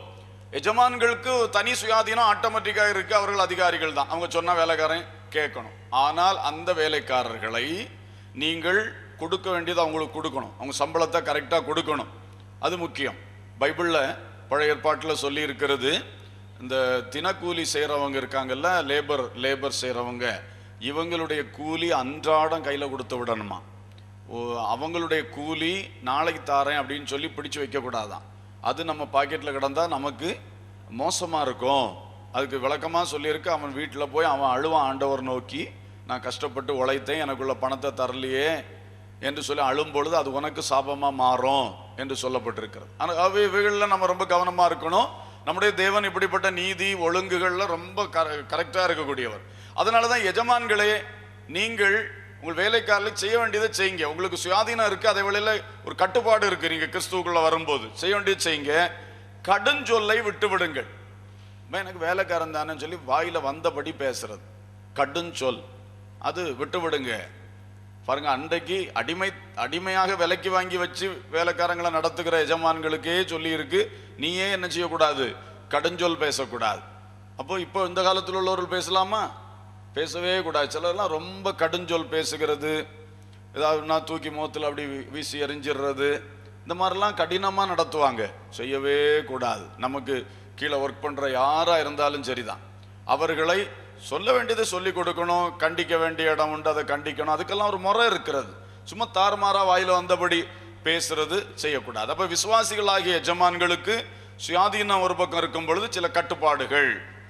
அதே தான் கொலோசையர் 4:1 சொல்லி இருக்கிறது, எஜமான்களே வேலைக்காரர்களுக்கு நீதியும் செவ்வையுமானதை செய்யுங்கள். நீதியும் செவ்வையுமானதை செய்யுங்கள். செய்யாம இருக்காத, நீ நீதியாக இருக்க வேண்டும், கையில் அதிகாரம் இருக்கிறது என்று சொல்லி நீ நடத்துகிற ஆட்களுக்கு அநீதி செய்து விடாதே, செம்மையானதை செய். இனி பிலேமோனுக்கு பவுல் எழுதின நிருபத்திலே இதை பார்க்கிறோம். பிலேமோன் என்பவர் ஒரு எஜமானன், ஒனேசிமோ என்பவன் அடிமை, விலைக்கு வாங்கப்பட்ட கொத்தடிமை. இந்த கொத்தடிமையாகிய ஒனேசிமோ என்பவன் பிலேமோன் என்கிற அந்த எஜமான் கையில இருந்துட்டு திடீர்னு ஓடி போயிட்டான். உள்ள கொடுமை தாங்காம ஓடினானோ, எப்படி ஓடினானோ அடிமைத்தனத்தை விட்டு அவன் ஓடி போய்விட்டான். அது தப்பு. ஏன்னா இவன் விலைக்கு வாங்கிட்டு வந்திருக்கிறான். விலைக்கு வாங்கி கொண்டு வச்சிருக்கும் பொழுது எஜமான மிஞ்சி இவன் ஓடிட்டான். ஓடி போன இடத்துல பவுலுடைய சுவிசேஷத்தை கேட்டு கிறிஸ்து இயேசுவை ஏற்றுக்கொண்டு விசுவாசியாக மாறிவிட்டார். பிலேமோனும் ஒரு விசுவாசி. அப்ப பாருங்கள், பிலேமோன் எஜமானும் விசுவாசி. இப்பொழுது எஜமானை விட்டு ஓடி போன இந்த அடிமையாகிய ஒனேசிமுவும் விசுவாசியாக மாறிவிட்டார். பவுலுக்கு ரொம்ப பிரியமான பிள்ளையாக மாறிவிட்டான் ஒனேசிமு. ஆனா பவுல் வந்து சொல்றார், அந்த பிலேமோன்ல சொல்றார், நான் அவனை என்னிடத்திலேயே வைத்திருக்க வேண்டும் என்று விரும்பினேன். அந்த அளவுக்கு இந்த பையன் நல்ல பையனா இருக்கான், என்கிட்டே வச்சா எனக்கு பிரயோஜனமா இருப்பான். ஆனாலும் பவுல் நினைக்கிறார், ஒரு ஒழுங்கு இருக்கிறது. அவன் எஜமான விட்டு தப்பி ஓடி வந்த பையன், ரட்சிக்கப்பட்டேன் விசுவாசின்னு சொல்லிட்டு அந்த தவறை அப்படியே வைத்துக்கொண்டு அவன் வாழ்ந்தால் சரியில்லை. அதனால அவன் பவுல் கரெக்ட் பண்றான். நீ என்னோடு இருப்பது எனக்கு நல்லது, ஆனால் எனக்கு நல்லதை நான் பார்க்கறது இல்லப்பா. நீ உன்னுடைய ஆவிக்குரிய ஜீவியம் நல்லா இருக்கணும், நீ தேவனுக்கு முன்பாக ஒரு நாள் போய் நிற்க வேணும். அப்போ நீ எனக்கு நல்ல பிள்ளையா இருந்தாலும் எனக்கு பிரயோஜனம் உள்ள பிள்ளையா இருந்தாலும் இதெல்லாம் கவனித்துக் கொள்ளுங்க. நாமளும் இது மாதிரி தான் நடந்து கொள்ளணும். நமக்கு ஒரு சுய லாபம் இருக்கு ஒரு ஆளாலன்னு சொல்லி அவருடைய தப்பை திருத்தாம நம்ம வச்சிருக்க நமக்கு சரியில்லை. பவுல் அதுல ரொம்ப கரெக்டா இருந்தார். அதனாலதான் அவர் என்ன செய்கிறார், இந்த பிலேமோனிடத்துல திரும்ப அனுப்புகிறார். ஆனா அனுப்பும் பொழுது சும்மா அனுப்புனா அடிச்சு போடுவான், சில சமயம் கோபத்துல இருப்பான், ஓடி போனவன். அதனால ஒரு லெட்டர் கொடுத்து அனுப்புறான். அந்த லெட்டர் தான் பிலேமோனுக்கு எழுதின நிருபம். அந்த பிலேமோனுக்கு எழுதின நிருபத்தில் பவுல் ரொம்ப அழகாக இவனை அனுப்புகிறதை குறித்தும் அந்த மனுஷன் இவனை எப்படி ஏற்றுக்கொள்ள வேண்டும் எல்லாம் அருமையாக எழுதி அனுப்பி வைக்கிறார். அதிலே நாம் சில காரியங்களை பார்ப்போம். பிலேமோன் 15ஆம் வசனம், அவன் என்றென்றைக்கும் உம்முடையவனா இருக்கும்படிக்கும். அவன் என்றென்றைக்கும் உம்முடையவனா இருக்கும்படி. ஏன்னா நீர் விலைக்கு வாங்கி இருக்கிறீர், தப்பு செய்துட்டான், வெளியே வந்துட்டான், தப்பு. ஆனா வந்த இடத்துல ஒரு நன்மை நடந்து கிறிஸ்துவுக்குள்ள வந்துட்டான். இப்போ அவனை நான் திருத்தி மறுபடியும் அவன் என்றென்றைக்கும் உம்முடைய, அதான் ஒழுங்கு. அதனாலதான் அனுப்புகிறார். ஒழுங்குக்கு நான் அவனை என்றென்றைக்கும் உம்முடையவனாக இருக்கணும். அது பிலேமோனுடைய சுயாதீனம். பிலேமோன் என்கிற எஜமானுக்கு ஒரு சுயாதீனம் இருக்கு. அவன் விலைக்கு வாங்கின இந்த பையன் ஒனேசிமோ அவனுக்கு என்றென்றைக்கும் உரிமைப்பட்டவன். அந்த சுயாதீனத்தை கொடுக்கிறார் பவுல். அதை உன் கையில இருந்து பறிக்கல பிலேமோனே, உன்னுடைய சுயாதீனத்தை நான் உனக்கு என்ன செய்றேன், கிறிஸ்துவுக்குள்ள தருகிறேன். 12ஆம் வசனத்துல சொல்றார், அவனை நான் உம்மிடத்திற்கு அனுப்புகிறேன். சுயாதீனம். அதே வேளையில ஒரு கட்டுப்பாடும் கொடுத்துட்டாரு. 15ஆம் வசனம் தொடர்ந்து வாசிங்க.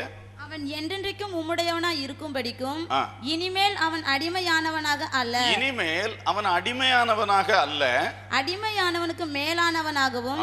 இனி நீர் கொஞ்சம் அவனை எந்த ஸ்தானத்துல வைக்கணும்னா அடிமையானவனுக்கு மேலானவனாகவும் பிரியமுள்ள சகோதரனாகவும் இருக்கும்படி. பிரியமுள்ள சகோதரனாகவும் வைக்கணும். அதுக்கு தான் அவன் கொஞ்ச காலம் பிரிஞ்சு போனான். நீர் நினைத்துக் கொள்ளும், மன்னித்து ஏற்றுக்கொள்ளும், என்னை ஏற்றுக்கொள்வதுண்டானா அவனை ஏற்றுக்கொள்ளும். இப்படி நிறைய வார்த்தை வச்சிருக்கிறார். அதில் வச்சு எப்படியோ அதை தட்ட முடியாது. அந்த லெட்டரை வாஸ்தா இந்த ஒனேசிமோவை அந்த பிலேமோன் திரும்ப எடுக்காம இருக்க முடியாது. அந்த அளவுக்கு வார்த்தைகளை வைத்து எழுதி எப்படி ஆயிலும் அவனை அங்கே உள்ள ஏற்றி விட்டுட்டார் திரும்ப.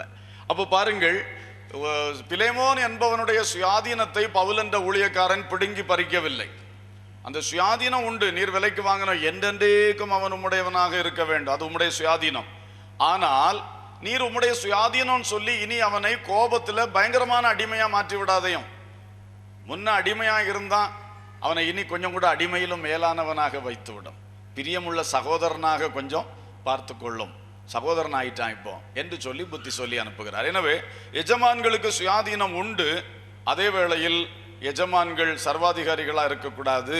அவர்கள் கிறிஸ்துவுக்குள்ளான சில கட்டுப்பாடுகளையும் உடையவர்களாக இருக்க வேண்டும். இப்பொழுது நீங்கள் எத்தனை பேர் எஜமான்களாக இருக்கிறீர்கள்? கொஞ்சம் சிந்திச்சு பாருங்க. படிச்சுட்டே போகிறது கொஞ்சம் நம்ம வாழ்க்கையிலையும் வந்தால் தானே, வாழ்க்கைக்காக தானே படிக்கிறோம். நீங்கள் வேலை ஸ்தலத்தில் யாரெல்லாம் உங்கள் கீழே எத்தனை பேரை வச்சு வேலை பார்க்குறீங்க, சொந்த தொழில் செய்கிறீங்க, அதில் உங்கள் கீழே வேலை பார்க்குறாங்க, வயலில் வேலை செய்யும்போது கூட உங்கள் கீழே வேலைக்காரங்க வேலை செய்கிறாங்க, ரப்பர் தோட்டத்தில் பால் ஊட்டுறவங்க உங்கள் கீழே இருக்காங்க, பல நிலையில் இருக்காங்க இல்லையா? இவங்களெல்லாம் நீங்கள் எப்படி நடத்துகிறீங்க? ஒரு எஜமான் போல் நீங்கள் அந்த ஸ்தானத்தில் இருக்கிறீங்க.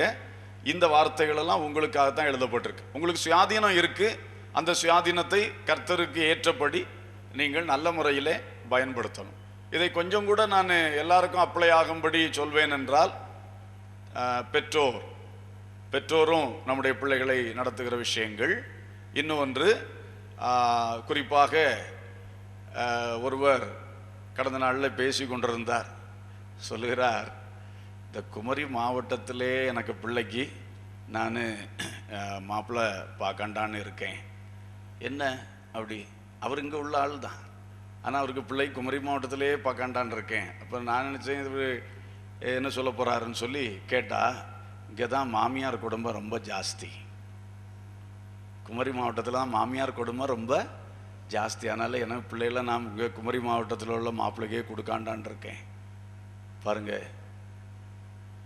டவுரி, மாமியார் குடும்பம் எல்லாம் ஜாஸ்தியாக. கர்த்தருக்கு ஸ்தோத்திரம். அப்போ இந்த மாமியார் என்ற ஸ்தானத்தில் இருக்கிறவர்கள் ஓரளவுக்கு ஒரு எஜமான்கள் போல. சாவி கொத்து மாமியாருக்கு அடையாளமே ஒரு சாவி கொத்து இடுப்பில் தொங்குறதான், பொதுவாக கார்ட்டூன்ஸ் மாதிரி போட்டாங்கன்னா. அப்போ பாருங்க, இது அதிகாரம். ஆனால் எஜமான்கள் உங்களுக்கு சுயாதீனம் இருக்குது. நீங்கள் தான் அந்த குடும்பத்தை கட்டி எழுப்பி இருக்கிறீங்க. உங்கள் பிள்ளைகளை பெற்றெடுத்து அந்த பிள்ளைகளுக்கு நீங்கள் கல்யாணம் பண்ணி மருமக்களை வீட்டில் கொண்டு வந்திருக்கீங்க. நீங்கள் தான் சுயாதீனர், நீங்கள் தான் எல்லாம் ஆளினால். ஆனால் அந்த சுயாதீனத்தை நீங்கள் எப்படி மாம்சத்துக்கு எதுவா இந்த மாதிரி கடுமையாக நடத்தி கொடுஞ்சொல் பேசி இப்படி செய்யக்கூடாதான்.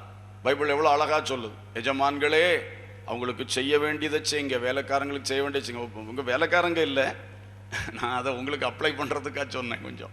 அப்போ செய்ய வேண்டியதை செய்யணும். மருமகளுக்கும் கொஞ்சம் அதிகாரம் உண்டல்லவா? அவளும் வீட்டில் வந்த ஒரு உங்கள் மகனுடைய மனைவி அல்லவா? அந்த அதிகாரத்தையாவது கொடுக்கணும். இல்லை முழு அதிகாரத்தையும் இப்போ கொடுக்கண்டா, ஆனால் அந்த அதிகாரத்தையாவது கொடுக்கணும். அந்த உரிமைகளை கொடுக்க வேண்டும். சிலர் இதெல்லாம் செய்கிறது கிடையாது. கல்யாணம் பண்ணி வந்தாலும் தன் சொந்த புருஷனுக்கு கையினால் சாப்பாடு வச்சு கொடுக்கறது கூட சில மாமிமார் அனுமதிக்கிறது கிடையாது. என் பையனுக்கு நான் கொடுப்பேன், நீ என்னத்தை கொடுத்துக்கிடுவ, இப்படி சொன்னால் எப்படி? இதெல்லாம் நம்ம கொடுக்க வேண்டிய உரிமைகளையும் அதிகாரங்களையும் கட்டாயமாக என்ன செய்யணும்? கொடுக்கணும். கடுஞ்சொல்லை விட்டு விடுங்கள். ஸ்பெஷலாக எஜமான்களுக்கு எழுதி வச்சிருக்கு. யாராக இருந்தாலும் சரிதான், உலகப்புற வேலைகள் செய்கிற எஜமான்களாக இருந்தாலும் சரிதான், சத்தம் போட வேண்டியது இருக்குது, கண்டனம் பண்ண வேண்டியிருக்கு. ஆனால் கடுஞ்சொல் வேண்டாம். கடுஞ்சொல் என்பது அவர்களை காயப்படுத்தும், வேதனைப்படுத்தும். அந்த மாதிரிப்பட்ட வார்த்தை பேசவே கூடாது. நியாயமாக அன்பான முறையிலே அல்லது சத்தம் போடுறது அதுக்கேற்ற முறையிலே, ஒரு மோசமான நிலையிலே சத்தம் போடக்கூடாது. சரி, இப்படி நம்ம யார் நம்ம கீழே இருக்கிறாங்களோ எல்லாருடைய விஷயத்திலே கவனமாக இருப்போம். நமக்கு கிறிஸ்தவ சுயாதீனம் ஒன்று இருக்கிறது. அதை கர்த்தரும் கனம் பண்ணுகிறார், எல்லாரும் கனம் பண்ணுகிறார்கள். ஆனால் அதை நம்ம தவறாக பயன்படுத்தக்கூடாது என்பதற்காகத்தான் பைபிள் பக்கத்திலே ஒரு கட்டுப்பாடையும் என்ன செய்கிறது? சொல்லிக்கொண்டே வருகிறது. இனி மறுபக்கத்தை பார்ப்போம். விசுவாசியாகிய வேலைக்காரர்களுக்கு இருக்கக்கூடிய சுயாதீனம், கட்டுப்பாடு. இவர்களுக்கு சுயாதீனம் என்ன? வேலைக்காரங்களுக்கு பெரிய சுயாதீனமாக ஒன்றும் சொல்லலை. ஆனால் ஒரு சுயாதீனம் இருக்கு. என்ன தெரியுமா? நானும் விசுவாசி, எஜமானும் விசுவாசி. அப்போ ஒரு சுயாதீனம் எடுக்குவாங்க. இவங்க எடுக்க பார்ப்பாங்க. வேலைக்காரங்க, வேலை செய்கிறவங்க, நம்ம பிரதர் தானே, நம்ம சர்ச்சில் நம்ம ஒன்றா ஆராதிக்கிற பிரதர் தானேன்னு சொல்லி அந்த எஜமானை கொஞ்சம் என்ன பண்ணுவாங்க? அதுக்கு தான் பைபிள் ரொம்ப ஆலோசனை சொல்லுது. எபேசியர் 6:5 சொல்லி இருக்கிறது, வேலைக்காரரே, நீங்கள் கிறிஸ்துவுக்கு கீழ்ப்படுகிறது போல சரீரத்தின்படி உங்கள் எஜமான்களா இருக்கிறவர்களுக்கும் பயத்தோடும் நடுக்கத்தோடும் கபடற்ற மனதோடும் கீழ்ப்படிந்து மனுஷருக்கு பயத்தோடும் நடுக்கத்தோடும் கபடற்ற மனதோடும் கீழ்ப்படியணும். சரியா? அப்போ வேலை செய்கிறவங்களும் எந்த எஜமான் இருக்கட்டும், விசுவாசியான எஜமான் இருக்கட்டும், அவிசுவாசியான எஜமான் இருக்கட்டும், நமக்கு மேலே கர்த்தர் வைத்த ஒரு மேனேஜர், ஒரு சூப்பர்வைசர், ஒரு ஆஃபீஸர், சம்படி, யாரோ ஒருவர், அவருக்கு நாம் என்ன செய்யணும்? பைபிள் படி பயத்தோடும் நடுக்கத்தோடும் கபடற்ற மனதோடும். ஒரு பயபக்தி, கொஞ்சம் நம்ம மேலே இருக்கிற ஆள் அல்லவா, சும்மா அசால்ட்டாக நடக்கக்கூடாது, ஏனோ தானோன்னு பிஹேவ் பண்ணக்கூடாது. ஒரு மதிப்பா மரியாதையா நடந்து கொள்ளணும், கபடற்ற இருதயத்தோடு இருக்கணும். அவர் அந்த பக்கம் சீட்லேருந்து எழும்பி போனோன்னா இங்கே அவரை பற்றி விமர்சனம், அவரை பற்றி தேவையில்லாத பேச்சு. அவர் வந்து உட்கார்ந்துட்டா sir sir sir sir sir sir. கபடு நிறைந்த இருதயம். எப்படி கர்த்தர் அந்த ஆஃபீஸில் இந்த நபரை உயர்த்துவார்? வாலாகாமல் தலையாவாயின்னு சொன்னார். இந்த ஆள் வருஷங்கள் போனாலும் வாலாத்தான் இருக்கிறார். ஏன்னா இவரே வால் சரியில்லை. திருந்தணும் இல்லையா? நம்ம என்ன செய்யணும்? நம்ம நல்ல ஒரு ஒழுங்குல இருக்க பழகணும். சிலருக்கு இப்படி தான் போனோன்னு அந்த மெயின் ஆள் அங்கே இல்லையா, உடனே அவரை பற்றி தான். இங்கே என்ன பழக்கமோ தெரியல. இப்படியெல்லாம் செய்யக்கூடாது. அது மாதிரி வேற விதமான காரியங்கள் செய்வாங்க. அங்கே போய் ஒன்று சொல்லுவாங்க, இங்கே வந்து இன்னொன்று சொல்லுவாங்க. இப்படியெல்லாம் பண்ணுவார்கள். கபடு. இந்த கபடு இருக்கிற வேலைக்காரர்கள் ஒரு நாளும் என்ன செய்ய முடியாது, ஆசீர்வதிக்கப்படவோ உயர்த்தப்படவோ முடியாது. நம்ம ரொம்ப கேர்ஃபுல்லாக இருக்கணும். யாரா இருக்கட்டும், அந்த உங்களுக்கு மேலே இருக்கிற ஆள் ஒரு இந்து மனுஷனாக இருக்கட்டும், ஒரு முஸ்லீம் மனுஷனாக இருக்கட்டும், அவர் உங்கள் மேலே கர்த்தர் வச்சிருக்கிறார் அந்த வேலை ஸ்தலத்தில். கனம் பண்ணுங்க, கீழ்ப்படிங்க, அவருக்கு உண்மையாக இருங்க. அப்பொழுது கர்த்தர் உங்களை உயர்த்துவார். அல்லேலூயா. ஒருவேளை அந்த நபர் உங்களை உயர்த்த தவறினாலும், ஒருவேளை அந்த நபர் உங்களுக்கு எதிராகவே உங்களை உயர்த்தக்கூடாதுன்னே இருந்தால் கூட நடக்காது. கர்த்தர் உங்களை உயர்த்த சித்தம் கொண்டால் யாரும் அதை தடை பண்ண முடியாது. அல்லேலூயா. எனவே பிரியமானவர்களே, எபேசியர் 6 சொல்லுது, பயத்தோடு நடுக்கத்தோடு கபடற்ற மனதோடும் செய்யுங்க. அதே தான் கொலோசியர் 3:22 சொல்லுது. இனி 1 தீமோத்தேயு 6:1 வாசிங்க. தேவனுடைய நாமமும் உபதேசமும் தூஷிக்கப்படாதபடிக்கு அடிமைத்தன நுகத்திற்குட்பட்டிருக்கிற வேலைக்காரர் யாவரும் தங்கள் எஜமான்களை எல்லா கனத்திற்கும் பாத்திரர் என்று எண்ணிக்கொள்ள கடவர்கள். சொல்லிட்டார். தேவ நாமம் தூஷிக்கப்படக்கூடாது. அப்புறம் உபதேசம் என்ன செய்யக்கூடாது, உபதேசம் தூஷிக்கப்படக்கூடாது. அதனால நீங்க ஏற்கனவே அடிமைத்தனத்துக்குள்ள இருக்கிறீங்க. நான் சொன்னேன் இல்லை ஏற்கனவே, அந்த காலத்துல அடிமைத்தனம், விலைக்கு வாங்கப்பட்டவங்க. உங்க எஜமான்களை எல்லா கணத்துக்கும் பாத்திரரா என்ன செய்து கொள்ளுங்கள், எண்ணிக்கொள்ளுங்கள். இனி ஸ்பெஷலா அடுத்து சொல்லி இருக்கு 2ஆம் வசனம் வாசிங்க. விசுவாசிகளாகிய எஜமான்களை உடையவர்கள், விசுவாசிகளாகிய எஜமான்களை உடையவர்கள் தங்கள் எஜமான்கள் சகோதரரா இருக்கிறதினாலே அவர்களை அசட்டை பண்ணாமல். பாத்தீங்களா, நீங்களும் சகோதரங்க, அவரும் சகோதரர், 2 பேரும் விசுவாசி. விசுவாசியாகிய எஜமான்களை உடையவர்கள், உங்கள் எஜமானனும் உங்கள் சகோதரனாக அல்லது விசுவாசியாக இருக்கிறபடியினால் அவரை என்ன செய்யக்கூடாதான், அசட்டை பண்ணக்கூடாது. உங்களுக்கு ஒரு சின்ன சுயாதீனம் அங்கே இருக்குது, எங்க பிரதர் தானே என்கிற சுயாதீனம்.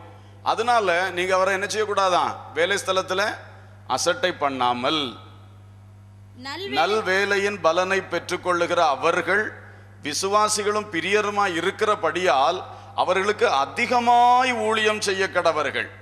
எப்படி சொல்றார் பாருங்க. நீங்க விசுவாசிகளாகிய எஜமான் உங்களுக்கு இருந்தா அவங்களுக்கு நீங்க உண்மையில என்ன செய்யணும், கனம் பண்ணி அதிகமான வேலை செய்து அவங்கள தாங்கணும். நீங்க அப்படி சொல்லியிருக்கு. விசுவாசி தானே, இவரை பார்த்துக்கலாம் அப்படின்னு அவரை என்ன செய்யக்கூடாது, தட்டி விட்டுட்டு போகக்கூடாது. அவர் யாரா இருக்கட்டும், அவர் நம்ம மேல கர்த்தர் வைத்த நபர், அவரை கனம் பண்ணி அவருக்கு விசுவாசியா இருந்தா நீங்க அதிகமான வேலை செய்யுங்க, வேலை செய்து கொடுங்க அப்படின்னு சொல்லியிருக்கு. எனவே இந்த காரியங்களை நாம் கவனித்துக் கொள்ளும். நான் ஏற்கனவே சொன்னதை ஒருவேளை எல்லாரும் எல்லா கிளாஸுக்கும் வரல, இது சம்பந்தப்பட்டு வரதுனால நான் சொல்றேன். எஜமான் வேலைக்காரன் சபையில வரும்பொழுது 2 பேரும் சகோதரங்களா தான் நடந்து கொள்ளணும். இங்க வந்து நான் எஜமானாக்கும் நீ வேலைக்காரனாக்கும், நீ என்ன அப்படின்னு சொல்லி சபையில சொல்லக்கூடாது. சபை என்பது சகோதர கூட்டம். இங்கே நாம் எல்லாரும் சகோதரர்களாக இருப்போம், ஒருவருக்கொருவர் எல்லாம் சந்தோஷமா ஒரு ஊழியத்தில் போனா எல்லாரும் சேர்ந்து செய்வோம். அதுல எஜமானும் வேலை செய்யறதுக்கு, கர்த்தருக்காக வேலை செய்யறதுக்கு தயங்கக்கூடாது. நான் எஜமானாக்கும் இங்கே வந்து நீ தான் அதை எடுத்து போடு, இதை எடுத்து போடு, ஓய் அப்படின்னு சொல்லக்கூடாது. நம்ம இங்கே வந்தாச்சுன்னா சரி, நம்ம முன்மாதிரியா நின்று ஒன்று எடுக்க போனா 4 பேர் ஓடி வரோம், சார் சார் ஐயா பிரதர் நீங்க பெரிய ஆள் எடுக்காண்டா, நாங்க எடுக்கிறோம். பாத்தீங்களா, அந்த மாதிரி சகோதரருக்குள்ள இருக்கணும். வேலை ஸ்தலத்துல போய் உட்கார்ந்துட்டு இவர் மேனேஜரா இருப்பார், அவர் பியூனா இருப்பாரு. பிரதர் இல்ல தம்பி, நானே போய் காப்பி எடுத்துட்டு வந்துடுறேன் தம்பி, நானே போய் பில் எடுத்துட்டு வந்துடுறேன் தம்பி, சரியா இருக்குமா? அங்க சரியாகாது. அங்க நீங்க யாராக இருக்க வேண்டும், மேனேஜராக எஜமானாக இருக்கணும். அங்க கிரங்கன்னு பெல் அடிச்சா இவர் வந்து நிக்கணும், சொல்லணும் அதை எடுத்துட்டு வான்னு சொல்லி. அவர் தான் எடுத்துட்டு, அது அவருக்கு வேலை, அவருக்கு சம்பளம் வாங்குறாரு அவரு. இவருக்கு வேலை காப்பி எடுக்கிற வேலை இல்லை, இவருக்கு பெல் அடிக்கிற வேலை. பெல் அடிச்சு அவரை வேலை செய்ய வைக்கிறது தான் இவருடைய வேலை. அதனால அங்க அப்படி இருக்கணும். எல்லாம் அப்படிதான், குடும்பத்துக்குள்ளே இதே மாதிரி தான். குடும்பத்தில் மனைவி, நான் ஏற்கனவே சொன்னது தான் சொல்கிறேன், இந்த காலத்தில் எல்லாம் பெண்கள்லாம் சம்பாதிச்சு பெரிய நிலையில் இருக்கிறீங்க, சந்தோஷம். ஆனால் வெளியே நீங்கள் ஆஃபீஸராக இருக்கலாம், கலெக்டராக இருக்கலாம், சீஃப் மினிஸ்டராக இருக்கலாம், யாராவும் இருங்க, சந்தோஷம், வரவேற்கிறோம். ஆனால் வீட்டுக்குள்ளே வரும்பொழுது மனைவியாகத்தான் வர வேண்டும், தாயாகத்தான் வர வேண்டும்.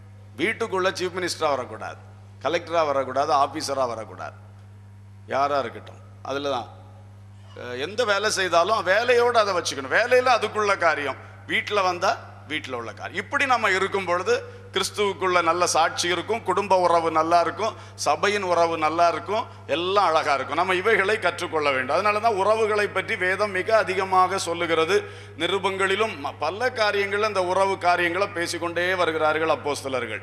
ஏன்னா எல்லாம் நடைமுறையாக அவர்கள் பார்க்கிறார்கள், வேத வசனத்திலிருந்து இயேசு சொன்னதிலிருந்து ஆலோசனைகளை கொடுக்கிறார்கள். அதைத்தான் நம்ம படிக்கிறோம். ஸோ விசுவாசிகளான எஜமான்கள் இருந்தால் கண்டிப்பாக அவர்களை கனம் பண்ணணும், அசட்டை பண்ணக்கூடாது, அவங்களுக்கு அதிகமான வேலை செய்து கொடுக்கணும் என்று சொல்லப்பட்டிருக்கிறது.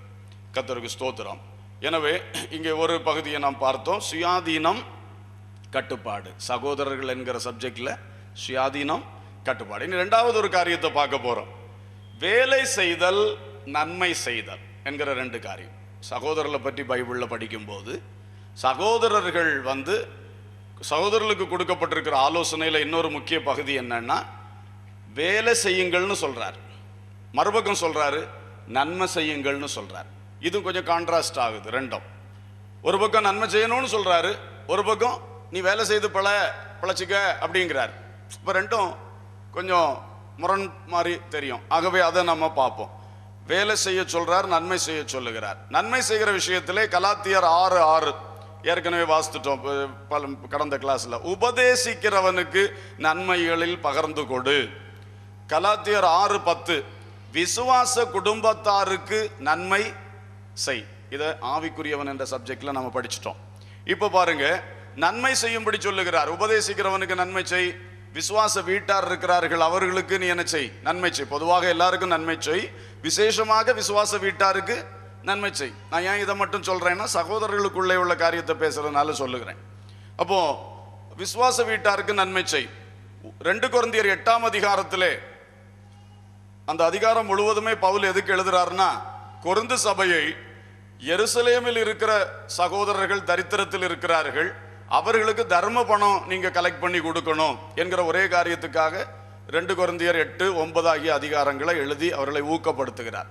பொதுவாகவே பவுல் ஸ்தாபித்த சபைகளிலே இந்த பிலிப்பி சபை, மக்கதோனியா நாட்டில் உள்ள பிலிப்பி சபை தான் ரொம்ப கொடுக்கிற சபை. எதுக்கெடுத்தாலும் கொடுப்பாங்க. பவுலுக்கு அவர்கள் பணம் அனுப்புவார்கள். அவர் வேற இடத்துல இருக்கும் பொழுதும் பணம் அவர் அதை எழுதியிருக்கார், நீங்க அனுப்புனதை நான் பெற்றுக்கொண்டேன்னு சொல்லி. இந்த கொரிந்து சபை சரியா கொடுக்காத சபை கொரிந்து சபை. அவர் ஒரு இடத்துல 2 கொரிந்தியர்ல எழுதிட்டார், உங்கள்கிட்ட நான் இருக்கும் பொழுது பிலிப்பி சபையாக்கு எனக்கு அனுப்புனாங்க, அதை வச்சு நான் சாப்பிட்டாக்கும் உங்களுக்கு ஊழியம் செய்தேன்னு பச்சையா எழுதி வச்சுட்டார் பாருங்க. அப்படி கொரிந்து சபை கொடுக்காத சபை, பிலிப்பி சபை ரொம்ப கொடுக்கிற. இது ஒவ்வொருடைய அந்த நிலைகள், ஒவ்வொரு மக்களுடைய நிலைகள். இப்படி இருக்கும் பொழுது இவர் கொரிந்து சபை அதனால தான் ரொம்ப பேசுறார், நீ கொடு, எருசலேமில் உள்ள பரிசுத்தவான்கள் கஷ்டமா இருக்கிறாங்க பாரு, பிலிப்பி சபை சின்ன சபையா இருந்தாலும் அது நிறைய கொடுக்கிறது பாரு, திராணிக்கு மேல கொடுக்குறாங்க, கொரிந்து சபை நீ பெருசா இருக்கிற, நீ ஏன் கொடுக்கல அப்படின்னு சொல்லி எழுதுகிறார். அப்ப இங்க என்ன சொல்லி இருக்க, நன்மை செய் கொரிந்து சபையே, உனக்கு சுவிசேஷம் எருசலேமில் இருந்து வந்தது, இப்ப அந்த எருசலேமில் உள்ள பரிசுத்தவான்கள் தரித்திரத்தில் இருக்கிறார்கள், உனக்கு ஆவிக்குரிய நன்மை அங்கிருந்து வந்ததே, இப்பொழுது கொஞ்சம் பூமிக்குரிய நன்மை நீ அங்கே அனுப்பி கொடு என்று தைரியமாய் தன்னுடைய லெட்டர்ல விரிவா எழுதுறார். நீ கட்டாயமா தர்ம பணம் கலெக்ட் பண்ணி கொடுக்கணும், நீங்க ஆரம்பிச்சதை கரெக்டா நீங்க முடிச்சு கொடுக்கணும் என்று சொல்லி எழுதுகிறார். இப்படியெல்லாம் நன்மை செய்யும்படி அவர் கட்டளை இடுகிறார். அடுத்து பாருங்கள், 2 தெசலோனிக்கேயர் 3:10 வாசியுங்க. 2 தெசலோனிக்கேயர் 3:10. ஒருவன் வேலை செய்ய மனதில்லாதிருந்தால், மறுபக்கம் ஒருவன் வேலை செய்ய மனதில்லாதிருந்தால் அவன் சாப்பிடவும் கூடாதென்று நாங்கள் உங்களிடத்தில் இருந்தபோது உங்களுக்கு கட்டளையிட்டோமே. உங்களில் சிலர் யாதொரு வேலையும் செய்யாமல் வீண் அலுவற்காரராய் ஒழுங்கற்று திரிகிறார்கள் என்று கேள்விப்படுகிறோம். இப்படிப்பட்டவர்கள் அமைதலோடு வேலை செய்து தங்கள் சொந்த சாப்பாட்டை சாப்பிட வேண்டும் என்று நம்முடைய கர்த்தராகிய இயேசு கிறிஸ்துவினாலே அவர்களுக்கு கட்டளையிட்டு புத்தி சொல்கிறோம். சகோதரரே, நீங்கள் நன்மை செய்வதிலே சோர்ந்து போகாமல் இருங்கள். போதும். பாருங்க, இவர் இதை எழுதும் போதே நமக்கு புரியுது. 10ஆம் வசனத்திலும் 10லிருந்து 12 வரை என்ன சொன்னாரு? அந்த குரூப்புக்கு சொல்றாரு, நீங்க என்ன செய்யணும்? ஒருவன் வேலை செய்ய மனதில்லா இருந்தா என்ன செய்யக்கூடாது? நீ சாப்பிடக்கூடாது. நீ சோம்பேறியா இருக்க, நீ வேலைக்கு போக மாட்டேங்கிற, அப்படின்னா நீ என்ன செய்யக்கூடாது? இது யாருக்கு சொல்ற? தெசலோனிக்கே சபையில் உள்ள விசுவாசிகளுக்கு சொல்லுகிறார். நல்ல விசுவாசிகள் தான், ஆனால் இப்படி ஒரு பிரச்சனை அவங்களுக்குள்ள இருக்கிறது. வேலை செய்ய மாட்டாங்க, ஆனால் இங்கே சபையில் நிறைய நன்மை செய்கிறாங்கல்ல, அங்கே வந்து சாப்பிட்டுட்டு கிடப்பாங்க போல இருக்கு. அதனால தான் அவர் கண்டிக்கிறார். நீ வேலை செய்யாமல், ஏன்னா சபையை வந்து நன்மை செய்யின்னு சபையை அவர் வளர்த்து விடுறாரு. சபையில் எல்லாருக்கும் சாப்பாடு போடுறாங்க, எல்லாருக்கும் எல்லாம் கொடுக்குறாங்க. விதவைகளுக்கு சாப்பாடு, திக்கெட்ட பிள்ளைகளுக்கு சாப்பாடு, எல்லாருக்கும் எல்லாம் நடக்கிறது. அப்படி நன்மை செஞ்சுட்டு இருக்கும் பொழுது இப்போ என்னாச்சு? அதற்குரியவர்கள் வந்து அனுபவிச்சுட்டு போனால் பரவாயில்ல. சும்மா வேலை செய்ய முடிஞ்சவங்களும் வேலை செய்யாமல் வந்து உட்கார்ந்தனால தான் அவர் சொல்கிறார், நான் கேள்விப்படுறேன் இங்கே சபை நன்மை செய்யுதுன்னு சொல்லி ஒரு கூட்டத்தார் கஷ்டப்பட்டு உழைத்து அவர்கள் கொண்டு வந்து போட்டு உங்களுக்கு நன்மை செய்கிறாங்க. நீ உழைக்க பலன் இருந்தும் நீ என்ன செய்ய மாட்டேங்கிற, உழைக்க மாட்டே. அதனால தான் ரெண்டையும் பேசுகிறார். ஒரு பக்கம் நன்மை செய்ய வைக்கணும், அதை பேசுகிறார் சபைக்கு. அடுத்த பக்கம் இந்த நன்மையை தவறுதலாக பயன்படுத்தவும் கூடாது. சபை அந்த விஷயத்திலும் கவனமாக இருக்கணும். யாருக்கு உதவி செய்யணுமோ அவர்களுக்கு உதவி செய்யணும். சும்மா உதவி செய்யணும்னு வாரி வழங்கி கொண்டிருந்தால் என்ன பிரயோஜனம்? அதனால அவர் சொல்லுகிறார், கஷ்டப்படுறவனுக்கு சாப்பாடு கொடு, உழைக்க முடியாதவனுக்கு சாப்பாடு கொடு, அவனுக்கு உள்ள உதவிகளை செய்யுங்கள். ஆனால் ஒருவன் இதையே காரணமாக எடுத்து கிராண்டடா எடுத்துட்டு அவன் வேலை செய்யறதுக்கு மனம் இல்லாமல் அவன் இருந்தான்னா அது தவறு. அவன் சாப்பிடக்கூடாது என்று சொல்லுகிறார். அப்படி வேலை செய்யாமல் வீண் அலுவற்காரராய் ஒழுங்கற்று தெரிகிறவர்கள் சிலர் இருக்கிறார்கள் கேள்விப்படுறோம். அவங்களுக்கு நான் இயேசுவின் நாமத்தில் கட்டளை கொடுக்கிறேன், அமைதலோடு வேலை செய்யுங்க. வேலை செய்து தங்கள் சொந்த சாப்பாட்டை சாப்பிட வேண்டும். நீங்க இனி எந்த சாப்பாடு சாப்பிடணும்? சொந்த சாப்பாடு. எவ்வளவு கிளீனா ஆலோசனைகள் கொடுக்கிறார்கள் என்று பாருங்கள். சொல்லிட்டு 13ஆம் வசனத்துல உடனே மறுபக்கத்தாருக்கு சொல்லுகிறார். அதான் நான் அதை சொன்னேன். 13ஆம் வசனத்துல, சகோதரரே நீங்கள் நன்மை செய்வதில் என்ன செய்திராதீங்க, சோர்ந்து போகாமல் இருங்கள். ரெண்டு குரூப்பையும் அவருக்கு மெயின்டைன் பண்ணணும். ஒரு குரூப் நன்மை செய்து, ஆனா இப்ப அந்த குரூப் சோர்ந்து போகுது. காரணம், நன்மை சரியான ஆளுக்கு போய் சேரலையே. சும்மா யார் யாருக்கோ வந்து இது என்ன ஒரு ஒழுங்கு இல்லாம போகுது சபையில. நாங்க ஒரு இவ்வளவு கஷ்டப்பட்டு நன்மை செய்கிறோம், அந்த நன்மை சரியா போண்டிய ஆளுக்கு போகாம தேவையில்லாத ஆட்கள் வந்து இப்ப சோம்பேறிகளா மாறிக்கிட்டு இருக்காங்க. அவருக்கு தகவல் போயிட்டு அவர் ஒன்று சொல்றாரு, நீங்க எல்லாம் கரெக்டா நீங்க வேலை செய்து சாப்பிடுங்க, முடியாதவங்களுக்கு தான் நாங்க சபையில கொடுக்க முடியும் என்று அவர்களுக்கு சொல்லிட்டு இந்த பக்கம் சொல்றாரு, நீங்க அதனால நன்மை செய்யறதுல என்ன செய்திராதீங்க, சோர்ந்து போய் விடாதிருங்கள். அல்லேலூயா. அப்போ சகோதர கூட்டம் தான். அந்த சகோதர கூட்டத்தில் ஒரு கூட்டம் நன்மை செய்யறதுக்கு சந்தோஷமா இருக்கு, தாங்கள் கஷ்டப்பட்டு உழைத்து அதுல கொண்டு வந்து நன்மை செய்யறாங்க. ஆனா அதே சகோதர கூட்டத்தில் இன்னொரு குரூப் சும்மா அதை வேஸ்டா இது பண்ணணும்னு நினைக்கிறாங்க. அது தப்பு அப்படின்னு சொல்ல. எனவே வேலை செய்தல், மறுபக்கம் நன்மை செய்தல். இதே விஷயத்தில் விதவை பராமரிப்பை குறித்தும் பேசுகிறார். 1 தீமோத்தேயு 5ஆம் அதிகாரம் 4ஆம் வசனம் வாசிங்க. விதவையானவளுக்கு பிள்ளைகளாவது பேரன் பேத்திகளாவது இருந்தால் இவர்கள் முதலாவது தங்கள் சொந்த குடும்பத்தை தேவபக்தியாய் விசாரித்து பெற்றார் செய்த நன்மைகளுக்கு பதில் நன்மைகளை செய்ய கற்றுக்கொள்ள கடவர்கள். இந்த 1 தீமோத்தேயு 5ஆம் அதிகாரத்துல 3 விதவைகளை சொல்லுகிறார். 3 செட்டு விதவைகளை சொல்றார். ஒன்று உத்தம விதவைகளாயிருந்து தனித்திருக்கிறவர்கள் என்று சொல்லுகிறார். உத்தம விதவைகளாயிருந்து தனித்திருக்கிறவர்கள். இன்னொன்று இப்ப நம்ம வாசித்தது உத்தம விதவைகள் தான், ஆனா பிள்ளைகள் இருக்காங்க, பேரன் பேர்த்திகள் இருக்கிறாங்கன்னு சொன்னா அந்த பிள்ளைகள் இவங்களுக்கு உதவி செய்யணும். இவங்க விதவையா இருக்கிறாங்க, அப்ப இவங்களை காப்பாற்ற வேண்டிய கடமை இவங்களுடைய பிள்ளைகள் இருக்கிறாங்க. அதை சபை பொறுப்பெடுக்க கூடாதுன்னு சொல்றார். அது அந்த விதவைகள் பிள்ளைகள் இருக்கின்ற காரணத்தினாலே பிள்ளைகள் பிரதி நன்மை செய்யணும். உங்களை வளர்த்து விட்டாங்களே இந்த பெற்றோர், அந்த பெற்றோருக்கு நீங்கள் கடமைகள் செய்து பிரதி நன்மையை செய்ய வேண்டும். கர்த்தருக்கு ஸ்தோத்திரம். 16ஆம் வசனத்திலும் அதான் சொல்லி இருக்கிறார். வாசிங்க. விசுவாசியாகிய ஒருவனிடத்திலாவது ஒருத்தியின் இடத்திலாவது விதவைகள் இருந்தால் அவர்கள் இவர்களுக்கு உதவி செய்ய கடவர்கள். விசுவாசிகளாகிய உங்க வீட்டிலே விதவைகள் இருந்தால் நீங்க கவனிங்கன்னு சொல்றார். நீங்களே கவனிக்கணும். அதே வேளையிலே இனி மறுபக்கம் யாருக்கு நன்மை செய்ய வேண்டும்? 5ஆம் வசனம். விதவையானவளுக்கு பிள்ளைகளாவது உத்தம விதவைகளாய் இருந்து தனிமையாய் இருக்கிறவள் தேவனிடத்தில் நம்பிக்கை உள்ளவளாய் இரவும் பகலும் வேண்டுதல்களிலும் ஜெபங்களிலும் நிலைத்திருப்பாள். இந்த அடுத்து தொடர்ந்து வாசிக்கிறோம். இந்த விதவை கூட்டத்தில் சேர்த்து கொள்ளலாம். அதுக்கும் கொஞ்சம் குவாலிஃபிகேஷன் போட்டார். 60 வயசு தாண்டி இருக்கணும், அப்படி இருக்கணும், இப்படி இருக்கணும்னு எல்லாம் போட்டு இந்த மாதிரி இருக்கிற ஆட்கள் தான். அப்போ உண்மையா இதுக்குடைய கருத்து என்ன? சபை நன்மை செய்ய வேண்டும், விதவைகளை பராமரிக்கணும். ஆனா அதுக்கு ஒரு ஒழுங்கு இல்லாம போகக்கூடாது. அதுதான் அப்போஸ்தலர்கள் நிருபங்கள்ல எல்லா பகுதியிலும் சொல்லார். சபை நன்மை செய்ய வேண்டும் என்பதிலே எல்லா அப்போஸ்தலர்களும் குறிப்பா இருக்கிறார்கள். இயேசு கிறிஸ்து நன்மை செய்கிறார். இயேசு கிறிஸ்து நன்மை செய்யறதுக்கு அவருக்கு ஒரு சாட்சி என்னன்னா, அந்த பஸ்கா விருந்து நடந்துட்டு இருக்கும் பொழுது திடீர்னு யூதாச நீ செய்ய வேண்டியதை சீக்கிரமாய் செய்யுன்னு சொன்னார். எதுக்கு சொன்னாரு? அவன் அங்க எல்லாம் கூலி பொருந்திட்டு வந்திருக்கான், அது தெரியும் அவருக்கு, ஆவியில தெரிஞ்சுதான் சொன்னாரு, நீ செய்ய வேண்டியதை சீக்கிரமாய் செய்ய. அப்ப யாருக்கும் அவன் மேல சந்தேகம் வரலையாம். ஏன் சந்தேகம் வரலன்னு வசனத்துல போட்டிருக்கு. ஒன்றில் பண்டிகைக்கு தேவையான எதையாயிலும் வாங்கும்படி அவன்கிட்ட சொல்லியிருப்பார். அவன் கையில தான் காசு உண்டு. இல்லாவிட்டா தரித்திரருக்கு எதாயிலும் கொடுக்கும்படி அனுப்பியிருப்பார். அப்படி சீஷர்கள் நினைச்சு அமைதியா இருந்தாங்களாம். இல்லைன்னா என்ன ஆண்டவர் இப்படி சொல்றீர்னு அவன் அப்பமே கொஸ்டின் பண்ணியிருப்பாங்க. ஏன் சந்தேகப்படலைன்னா இந்த 2 காரியம் நினைச்சாங்களாம். அப்ப அதை மறுபக்கத்தை நீங்க யோசித்து பாருங்க. அப்ப சீஷர்களுக்கே தெரியுது யூதாச ஆண்டவர் அடிக்கடி எதுக்கு பயன்படுத்துவார்? தனக்கு தேவையான பொருள் வாங்க பயன்படுத்துவார், அல்லது ஏழைக்கு கொடுக்க பயன்படுத்துவார். அப்ப இயேசுவானவருக்கு இந்த பழக்கம் இருக்குது. இயேசுவானவர் அவருடைய ஊழியத்திலே வருகிற பணத்திலே யூதாஸ் கையில தான் பணத்தை கொடுத்து வச்சிருக்கிறாரு. அந்த பணத்தை எப்படி செலவு பண்றாரு? ஒரு முக்கியமான காரியம், ஏழைகளுக்கு அடிக்கடி கொடுக்கிறார். போய் கொடுத்துட்டு வாப்பா என்று சொல்லுகிறார். இந்த ஏழைகளுக்கு கொடுக்கிறது, தரித்திரருக்கு கொடுக்கிறது என்பது இயேசுவிடத்திலிருந்து பேதுரு போன்றவர்கள் எல்லாம் கற்றுக்கொண்டார்கள். அவர்கள் ஒரு நாள் கலாத்தியர்ல எழுதியிருக்கு, பேதுருவும் பவுலும் சந்திக்கிறார்கள். பவுல் பெரிய ஊழியங்கள் தேசங்களில் செய்து விட்டு வருகிறார், மிஷனரி ஊழியம். இவர்கள் எருசலேமிலே சபை ஸ்தாபித்து ஊழியம் செய்திருக்கிறார்கள். 2 பேரும் மீட் பண்ணி பேசுறாங்க. அவரவருடைய ஊழியங்களை பற்றி பேசிட்டு ரொம்ப சந்தோஷமா இருக்கு. மாறி மாறி இவர்கள் யூதர்களுக்கு விருத்த சேதனம் உள்ளவர்களுக்கும் அவர்கள் விருத்த சேதனம் இல்லாதவர்களுக்கு ஊழியம் செய்கிறார். இதெல்லாம் பேசி முடித்தோன்னு கை கொடுத்தார்கள். 2 பேரும் 2 கூட்டத்தாரும் மாறி மாறி இந்த ஊழியம் நல்ல ஊழியம், 2 பேரும் செய்யறது.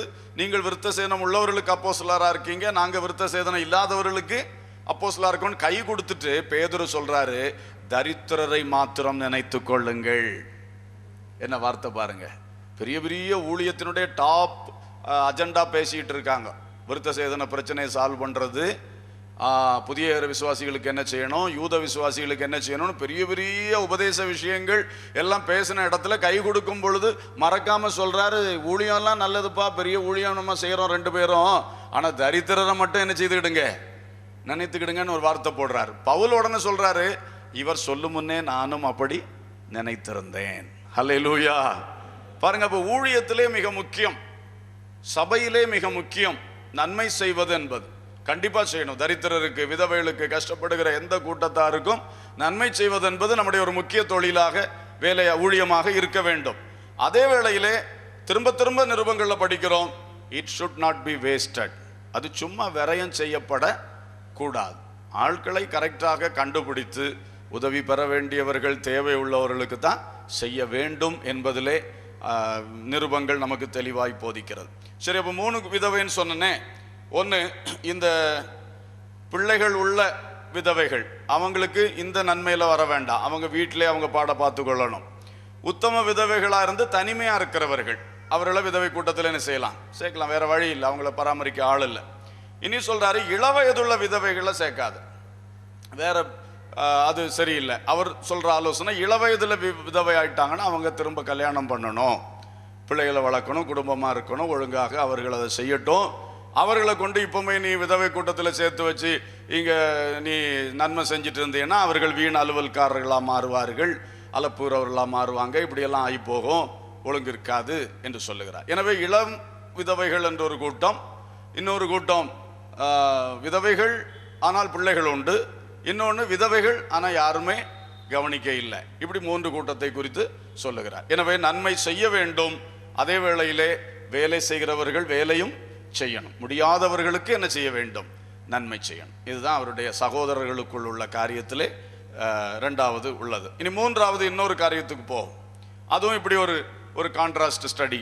என்ன, சகோதரரில் ஒரு கூட்டம் ஒழுங்கில்லாதவர்களா இருக்கிறார்கள், ஒரு கூட்டம் திடனற்றவர்கள், பலவீனர்களா இருக்கிறார். இந்த 2 குரூப்.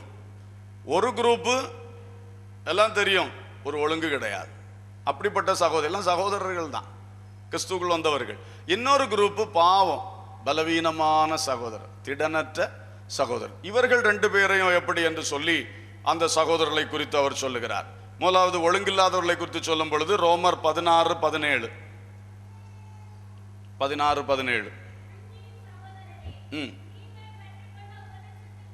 நீங்கள் கற்றுக்கொண்ட உபதேசத்துக்கு விரோதமாய் பிரிவினைகளையும் இடறல்களையும் உண்டாக்குகிறவர்களை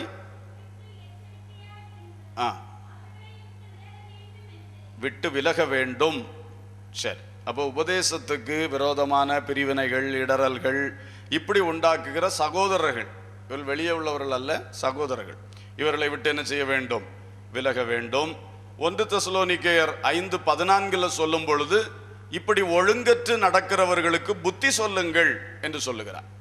ஒழுங்கற்று நடக்கிற சகோதரர்கள் எல்லா இடத்துலையும் கொஞ்சம் கொஞ்சம் இருக்கத்தான் செய்வாங்க. அப்போ அவர்களுக்கு முதல்ல அவர்களை விட்டு விலகுங்க. அவர்களோடு போய் ஐக்கியம் வைத்தா நீங்களும் ஒழுங்கு இல்லாமல் போயிடுவீங்க. அதனால உங்களை முதல்ல காப்பாற்றி கொள்ளுங்க, விட்டு விலகுங்கள், வேறுபடுங்கள். அது ஸ்ட்ராங் அட்வைஸ். அடுத்தது அவர்களுக்கு புத்தி சொல்லுங்க. அவர்களையும் காப்பாற்ற முடியுமான்னு சொல்லி அவர்களுக்கு என்ன சொல்லுங்க? புத்தி சொல்லுங்க. நீங்க செய்வது சரியல்ல, நீங்க பேசுறது சரியில்லை, நீங்க நடந்து கொள்றது சரியில்லைன்னு சொல்லி அவர்களுக்கு அவருடைய எதுல ஒழுங்கு இல்லையோ அதை குறித்து என்ன செய்யுங்கள்? புத்தி சொல்லுங்கள். இது ஒழுங்கற்றவர்கள். இனி மறுபக்கம் இன்னொரு கூட்டம் சகோதரர்கள் இருக்கிறார்கள், திடனற்றவர்கள். அவங்களுக்கு திடனாக பலனாக நிற்க முடியல. அப்படிப்பட்ட பலவீனமான சகோதரர்களும் சகோதரர் கூட்டத்திலே இருக்கிறார்கள். அவர்களுக்கு என்ன செய்யலாம்? கலாத்தியர் 6:1 சகோதரரே, ஒருவன் யாதொரு குற்றத்தில் அகப்பட்டால் ஆவிக்குரியவர்களாகிய நீங்கள் சாந்தமுள்ள ஆவியோட அப்படிப்பட்டவனை சீர்பொருந்த பண்ணுங்கள். நீயும் சோதிக்கப்படாதபடிக்கு உன்னை குறித்து எச்சரிக்கையாயிரு. ஒரு திடனற்ற சகோதரன் குற்றத்தில் ஆகிறான், அவனை சாந்தமுள்ள ஆவியோடு திரும்ப என்ன செய்யுங்கள்? சீர்படுத்துங்கள் என்று சொல்லுகிறார். 1 தெசலோனிக்கேயர் 4 சொல்லும் பொழுது 13 முதல் 17 வரையில் உள்ள வசனங்கள்ல ஒரு காரியத்தை சொல்றார். கடைசியாக 18 தான் அதனுடைய பாயிண்ட் வருது. இந்த வார்த்தைகளினால் நீங்கள் ஒருவரை ஒருவர் என்ன செய்யுங்கள்? தேற்றுங்கள். இந்த வார்த்தைகளினால் ஒருவரை ஒருவர் தேற்றுங்கள் என்று சொல்லுகிறார். இவர்கள் யார்? அவர்கள் 13 ஆரம்பிக்கிறார். அன்றியும் சகோதரரே, நித்திரை அடைந்தவர்களின் நிமித்தம் நீங்கள் நம்பிக்கையற்ற மற்றவர்களைப் போல துக்கித்து அறிவில்லாதிருக்க எனக்கு மனதில்லை.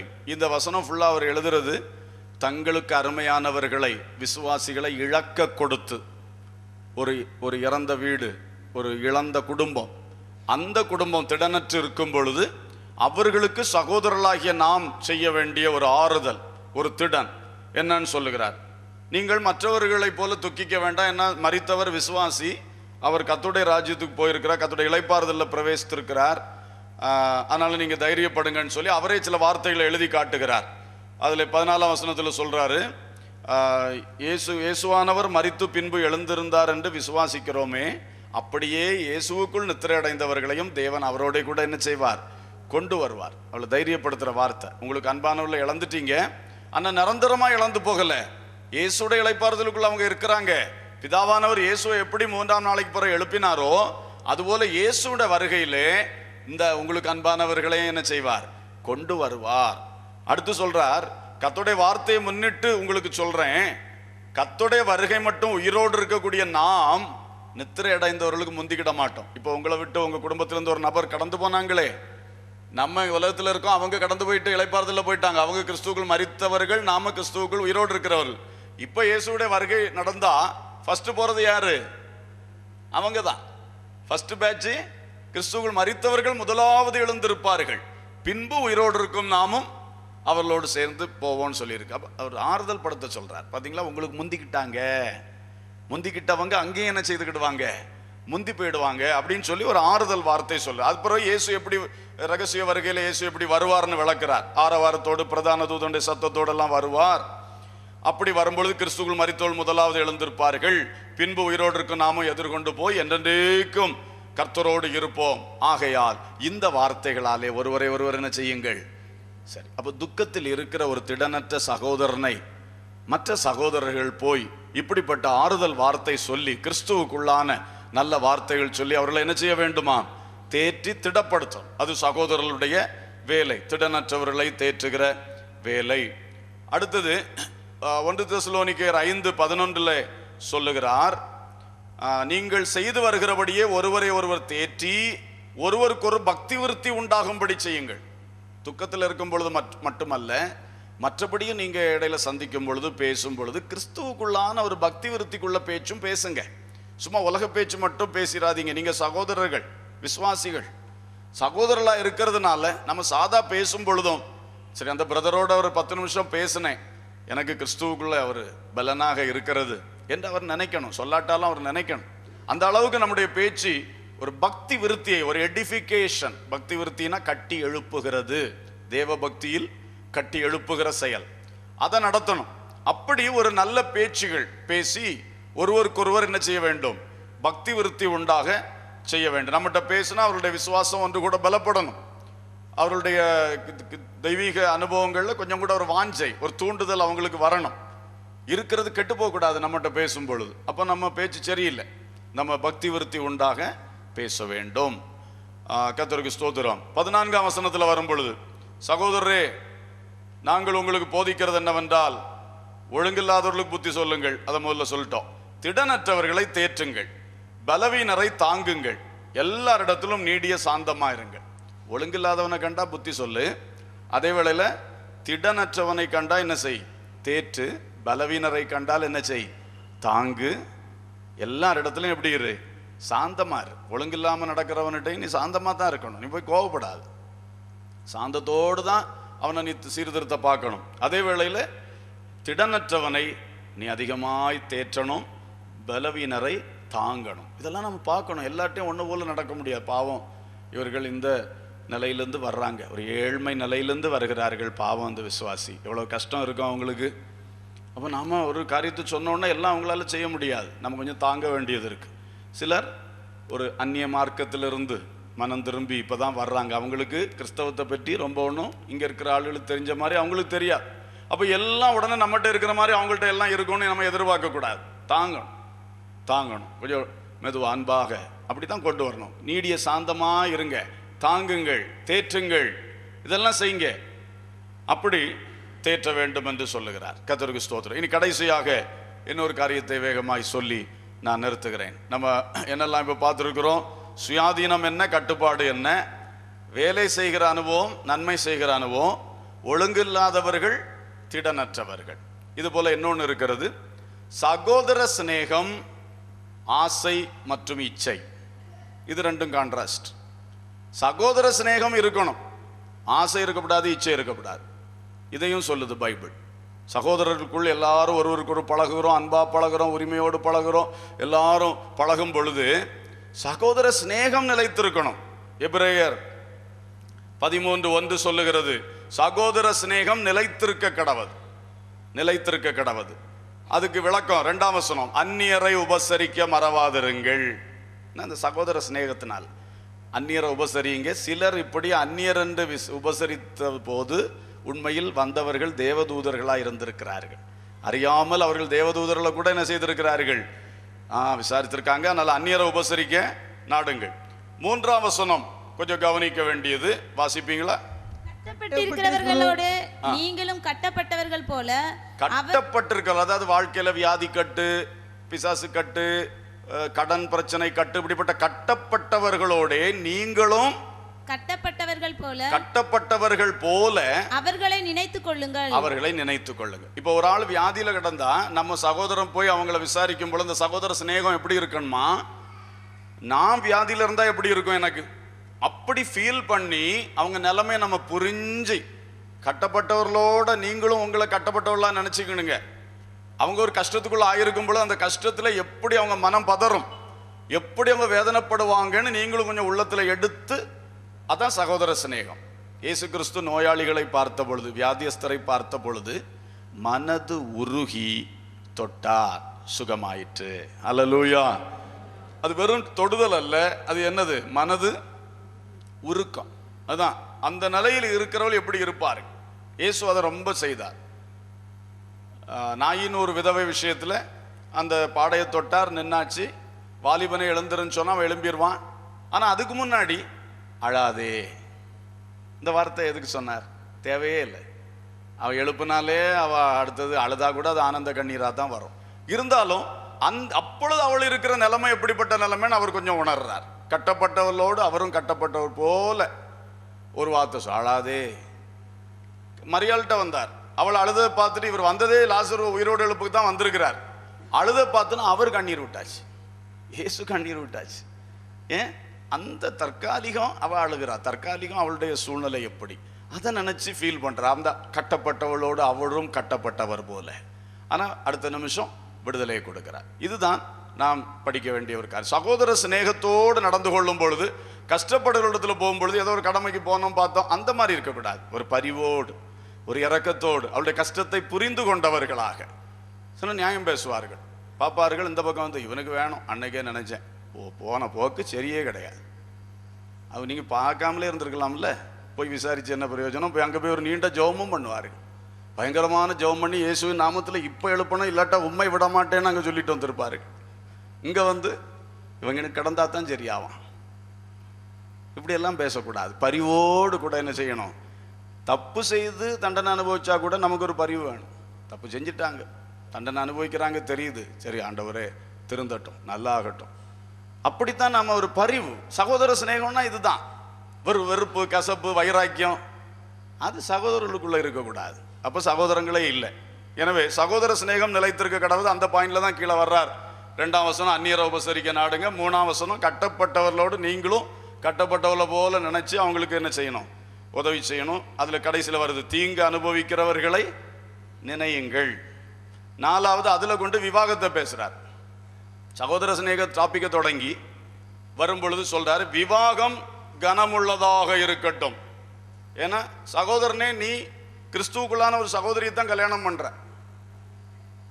அப்ப அந்த சகோதரியை நீ கல்யாணம் பண்ணும் பொழுது உனக்கு சகோதர சிநேகம் இருக்கணும்.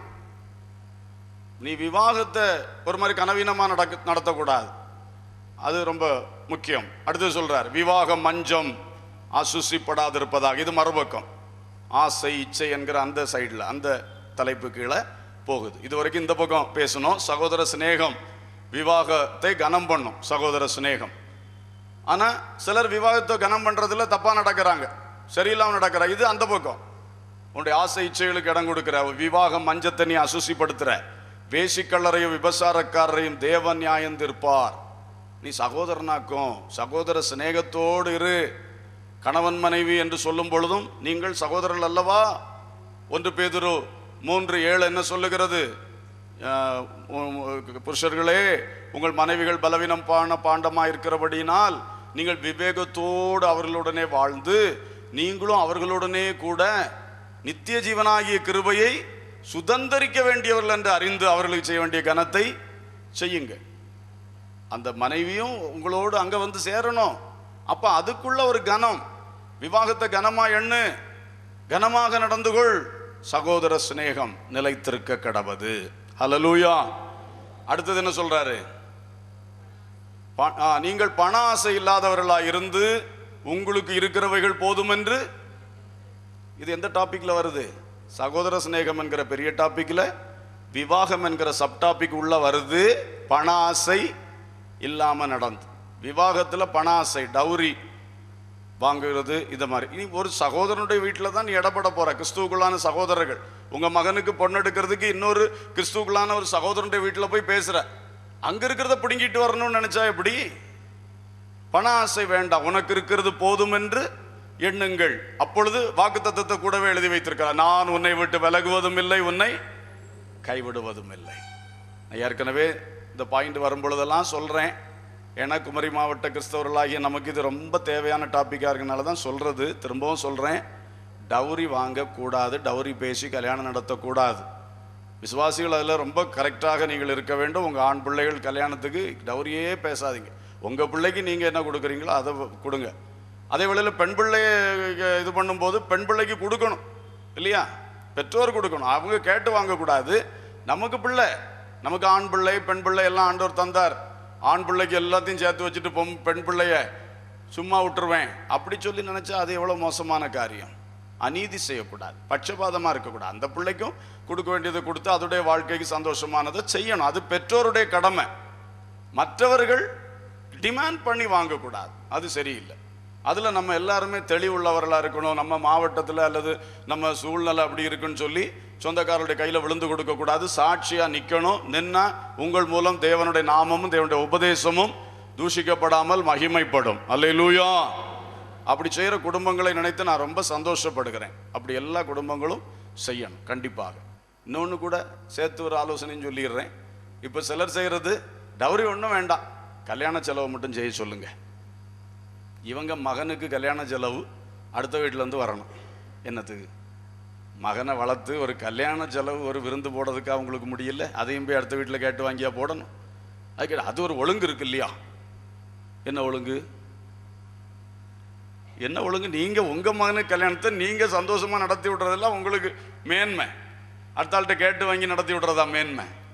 அதனால் அதில் கூட வெற்றி எடுத்துட்டோம்னா இன்னும் மேன்மையாக இருக்கும். அல்லேலூயா, ஸ்தோத்திரம். இதெல்லாம் இந்த சமுதாயத்தில் இருக்கிற தீமைகள், தேவையில்லாத காரியங்கள், இவைகளை நாம் விட்டு விடணும். சரி, அப்போ இந்த பக்கம் உங்களுக்கு இருக்கிறது போதும் என்று இருங்கள், அந்த பக்கம் பண ஆசையோடு நீங்கள் இருக்கக்கூடாது. சகோதர சிநேகம் என்கிறதுல இதெல்லாம் சொல்லப்பட்டிருக்கு. இனி அடுத்தது 1 கொரிந்தியர் 6ஆம் அதிகாரத்திலே ஒரு காரியத்தை சொல்றார். 6-7 ஆகிய வசனங்களை பார்க்கும் பொழுது சகோதரருக்குள் வழக்குகள் வரக்கூடாது. அதுவும் ஒரு ஆசையில் வர்றது தானே. ஆசை இச்சைன்னு சொன்னேன் ஏற்கனவே. இச்சை இது பணம், ஆசையில் வர்றது. வழக்கும் ஏதோ ஒரு ஆசையில் தானே வர்றது. ஏதோ ஒன்று விடக்கூடாது, பிடிக்கணும்னு உள்ளதில் தான் வர்றது வழக்கு.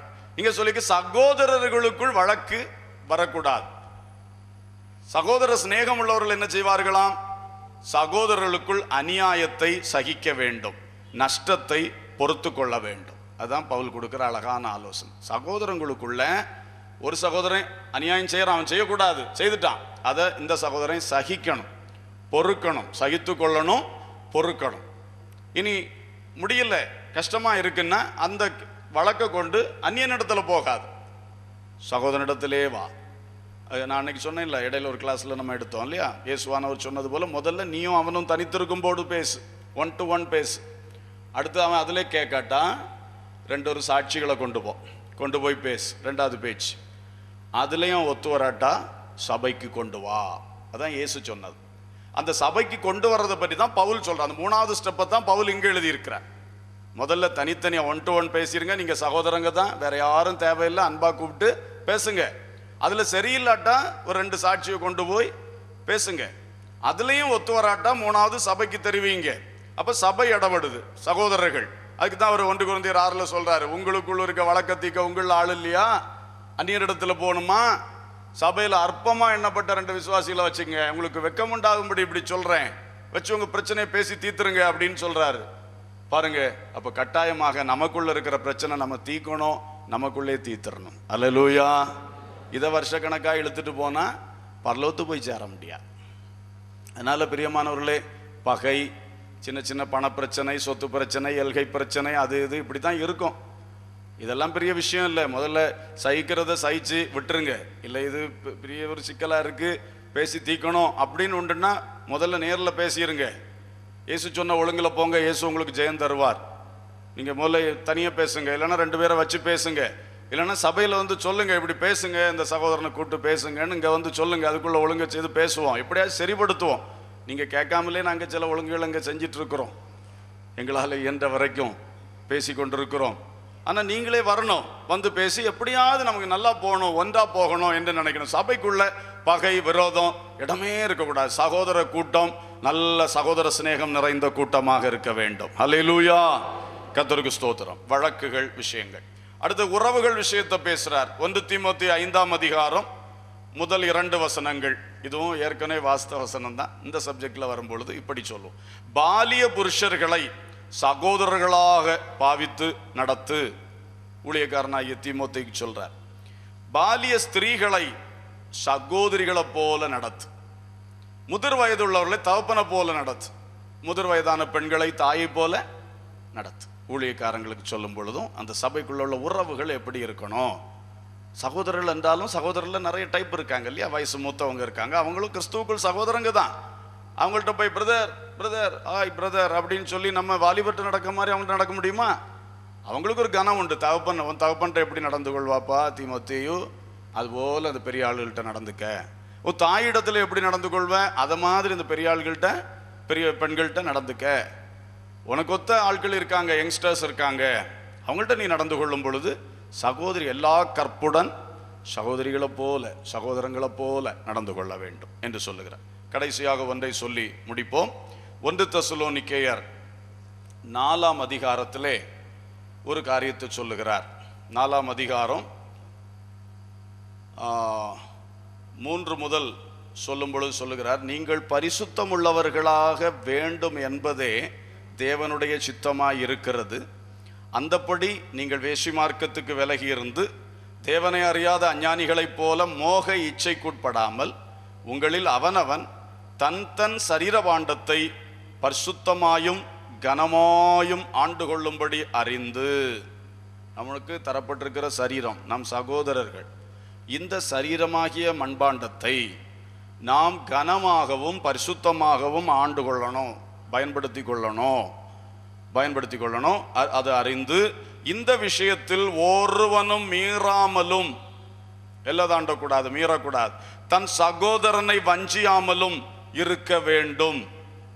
இந்த காலத்தில் உள்ள கேடுபாடுகள் எல்லாம் ஆவியிலே முன்னறிந்து எழுதி வைத்திருக்கிறார்கள். சகோதரர்களாக இருந்தாலும் சரி, சகோதரிகளாக இருந்தாலும் சரி, சகோதரிகளுக்குள்ள உறவாக இருந்தாலும் சரி, சகோதரருக்குள்ள உறவாக இருந்தாலும் சரி, சகோதரிக்குள்ள உறவாக இருந்தாலும் சரி, எந்த உறவுகளானாலும் அவரவருக்கு கொடுக்கப்பட்ட இந்த மண்பாண்டமாகிய சரீரத்தை பரிசுத்தமுள்ளதாக கனமுள்ளதாக ஆண்டு கொள்ள வேண்டும். அடுத்தவர்களுக்கு எந்த ஒரு வஞ்சனையோ கேடோ உண்டாக்க கூடாது. கர்த்தருக்கு ஸ்தோத்திரம். இதுதான், அடுத்தவங்க தப்பு செய்யக்கூடாது, அதே வேளையில் அடுத்தவர்கள் தப்பு செய்யறதுக்கு தகுந்தா போல நாமும் நடந்து கொள்ளக்கூடாது. 2 பக்கம் அதில் இருக்கிறது, கவனமா இருக்கும். நாம் உடுத்துகிறது, நடந்து கொள்ளுகிறது, பரிமாறிக்கொள்ளுகிறது ஞானமா இருக்கணும். அடுத்தவர்கள் ஒரு தவறு செய்வதற்கு நாம இடமும் என்ன செய்ய தரக்கூடாது, கொடுக்கக்கூடாது, தவறும் செய்யவும் கூடாது. இதில் கவனமா இருக்கணும். கீழே சொல்றாரு, முன்னமே நாங்கள் உங்களுக்கு சொல்லி சாட்சியாக எச்சரித்தபடியே இப்படிப்பட்ட விஷயங்கள் எல்லாவற்றையும் குறித்து கர்த்தர் நீதியை சரி கட்டுகிறவராய் இருக்கிறார். தேவன் நம்மை அசுத்தத்திற்கு அல்ல பரிசுத்தத்துக்கே அழைத்திருக்கிறார், சகோதரர்களாக அழைத்திருக்கிறார். சபை கூடுதல் பரிசுத்தத்துக்காக அழைத்திருக்கிறார். சபை கூடுதலில் வந்திருந்துட்டு வேற நோக்கங்களோடு யாரும் இருக்கக்கூடாது. கர்த்தர் நீதி சரி கட்டுகிறவராக இருக்கிறார். சில இடங்களில் பார்த்தா, ஸ்டடி ஆனதுனால நான் பாயிண்ட்ஸ் வரும்பொழுது சொல்லுகிறேன், சில இடங்களில் பார்த்தா சபைக்குள்ளே இருந்து தான் காதல் கடிதம் அனுப்புகிறான், சபைக்குள்ளே இருந்து தான் SMS விளையாட்டு விளையாடுறான், சபைக்குள்ளே வந்து இதுக்கு உட்கார்ந்து இருக்கிறான்னு சொல்ல இருக்கிறாளும் சேர்ந்து எல்லாம் இருக்குது. ரொம்ப கேடு, எவ்வளவு தேவ பயம் இல்லாத நிலை. கர்த்தர் பரிசுத்தத்துக்கு என்று அழைத்திருக்கிறார், சபையாக சகோதர கூட்டத்தில் கூட்டி வைத்திருக்கிறார். ரொம்ப கேர்ஃபுல்லாக இருக்கணும், ரொம்ப கேர்ஃபுல்லாக இருக்கணும். நம்ம இந்த மாதிரி எந்த ஒரு காரியம் வந்துடக்கூடாது. ஆகையால் அசட்டை பண்ணுகிறவர்கள் மனுஷரை அல்ல, தமது பரிசுத்த ஆவியை நமக்கு தந்தருளின தேவனையே அசட்டை பண்ணுகிறார். இந்த மாதிரி சபைக்குள்ளே உள்ள காரியங்கள், சகோதர கூட்டத்துக்குள்ள உள்ள காரியங்களில் அசட்டை பண்ணி இஷ்டத்துக்கு நடக்கிறவர்கள் மனுஷனாகிய ஊழியக்காரரையோ மனுஷனாகிய சக விசுவாசிகளையோ அல்ல அசட்டை பண்ணுகிறது, பரிசுத்த ஆவியை தந்த தேவனையே அசட்டை பண்ணுகிறான். அப்போ எவ்வளவு பெரிய குற்றம். ஆனபடினால ரொம்ப கேர்ஃபுல்லாக எல்லாரும் இருக்க வேண்டும். அதை சொல்லிவிட்டு அடுத்து சொல்லுகிறார், சகோதர சிநேகத்தை குறித்து நான் உங்களுக்கு எழுத வேண்டியதில்லை. இதெல்லாம் சொல்லும் பொழுது மறுபக்கம் கேர்ஃபுல்லாரு சகோதர சிநேகம் சொல்லிக்கிட்டு இந்த மாதிரிலாம் எதுலையும் ஆகிடாத. ஆனால் மறுபக்கம் சகோதர சிநேகத்தை விட்டுறாத. அதுக்குன்னு சகோதர சிநேகமே வேண்டாம், அந்த சகோதர ஐக்கியமே வேண்டான்னு சொல்லாத. சகோதர சிநேகத்தை குறித்து நான் உங்களுக்கு எழுத வேண்டுவதில்லை. நீங்கள் ஒருவரில் ஒருவர் அன்பாய் இருக்கும்படி தேவனால் போதிக்கப்பட்டவர்களாயிருக்கிறீர்களே. அல்லேலூயா. நீங்கள் பரிசுத்தம் உள்ளவர்களாக இருக்கணும், ரொம்ப ஜாக்கிரதையாக இருக்கணும், கவனமாக இருக்கணும் ஒரு பக்கம். மறுபக்கம் நீங்கள் சகோதர சிநேகம் உள்ளவர்களாகவும் இருக்க வேண்டும். அல்லேலூயா.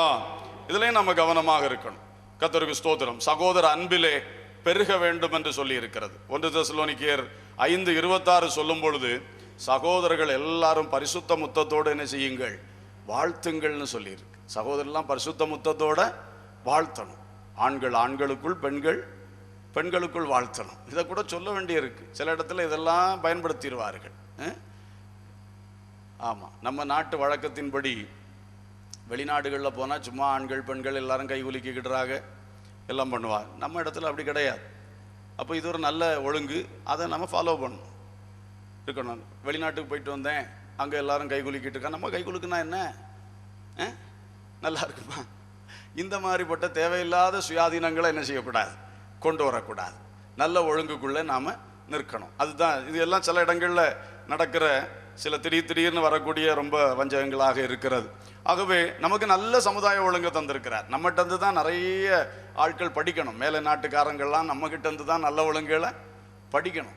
நம்ம அவங்கள்ட்ட போய் இந்த மாதிரி பட்ட பழக்க வழக்கம், சமூக பழக்கம், உடை உடுத்துறது, இதெல்லாம் அவங்கள பார்த்து நம்ம கெட்டு போகக்கூடாது.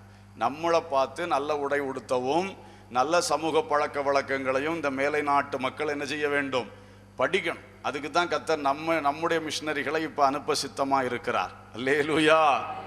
அதனால் பைபிள் தான் என்னைக்கும் நிற்கும். மேலை நாட்டு கலாச்சாரத்தை நோக்கி வாலிப பிள்ளைகளோ வாலிபர்களை விட சில பெற்றோர்களுக்கு இருக்கிற ஆசை என்ன சொல்லுவேனா, இதெல்லாம் செய்யாதீங்க. கர்த்தருக்கு ஸ்தோத்திரம். நம்ம இதெல்லாம் வேண்டான்னு விட்டுட்டோம். அதை விட்டுட்டு வசனத்தின்படி நாம் வாழ்வோம். இயேசு சீக்கிரம் வருகிறார். சகோதர கூட்டத்தை சேர்த்து அவர் மூத்த சகோதரனாக விளங்கி நம்ம எல்லாரையும் பிதாவுக்கு முன்னால் கொண்டு நிறுத்துறதுக்கு அவர் ரொம்ப ஆசையாக துடிச்சிட்டே இருக்கார். எப்போ என்னுடைய பிரதர்ஸை நான் கூட்டிகிட்டு போவேன், என்னுடைய சிஸ்டர்ஸை நான் எப்போ அப்பா முன்னால் கொண்டு நிறுத்துவேன் ஆசையோடு இருக்கும் பொழுது நாம் இந்த உலகத்தில் உள்ள அழிந்து போகிற வேறு ஆசைகளுக்கு நேராக ஓடி கெடுத்து கொள்ள கூடாது. கர்த்தர் நமக்கு கிருபை தருவாராக. எல்லாரும் கண்களை மூடி தேவ சமூகத்தை நோக்கி பார்க்கலாம். Praise the Lord. அன்புள்ள பிதாவே, நல்ல தகப்பனே, நன்றியோடு துதிக்கிறோம். இந்த நேரத்தில் தேவ சமூகத்திலே நாங்கள் தியானித்த வார்த்தைகளை வைத்து ஜெபிக்கிறோம். சகோதரர்களாக இயேசுவாகிய உமக்கு சகோதரர்களாக தெரிந்து கொண்டீர். அந்த உன்னத ஸ்தானம் எவ்வளவு மேன்மை உள்ளது, எவ்வளவு ஒரு இன்டிமேட் ரிலேஷன்ஷிப் அப்பா, உமோடுள்ள அந்த நெருங்கின உறவு, இதை நாங்கள் புரிந்து கொண்டு அந்த சகோதரர்கள் எப்படி வாழ வேண்டும், எப்படி தங்களுடைய சுயாதீனத்தை கட்டுப்பாடோடு அனுபவிக்க வேண்டும், ஒழுங்கோடு நன்றாக நடக்க வேண்டும், திடனற்றவர்களை தாங்க வேண்டும், ஒழுங்கில்லாதவர்களுக்கு புத்தி சொல்ல வேண்டும். சகோதர சிநேகம் எவ்வளவு பரிசுத்தமானது, தூய்மையானது. மற்றுள்ள ஆசை இச்சைகளை கொண்டு வரக்கூடாது, அவைகள் எங்களுடைய வாழ்க்கையிலே இருக்கக்கூடாது என்றெல்லாம் நாங்கள் பார்த்தோமே கர்த்தாவே. அதுபோன்ற நல்ல அனுபவங்களிலே எங்களை கட்டி எழுப்பும். இந்த சபை அந்த சகோதர சிநேகத்தில் எழும்பட்டும், இந்த ஸ்தாபனம் அந்த சகோதர சிநேகத்தில் எழும்பட்டும். கிறிஸ்தவர்கள், ஆண்டவரை விசேஷமாக ஆவியை பெற்ற தேவ மக்கள் இந்த சகோதர அன்புக்குள் எழும்பத்தக்கதாய் கிருபை செய்யுங்க. தொடர்ந்து வழி நடத்துங்க. ஜெப நாட்களை ஆசீர்வாதமாக்கி தாருங்க. துதி கனம் மகிமை உமக்கே செலுத்துகிறோம். இயேசுவின் நாமத்தில் கேட்கிறோம் ஜீவனுள்ள பிதாவே, ஆமென்.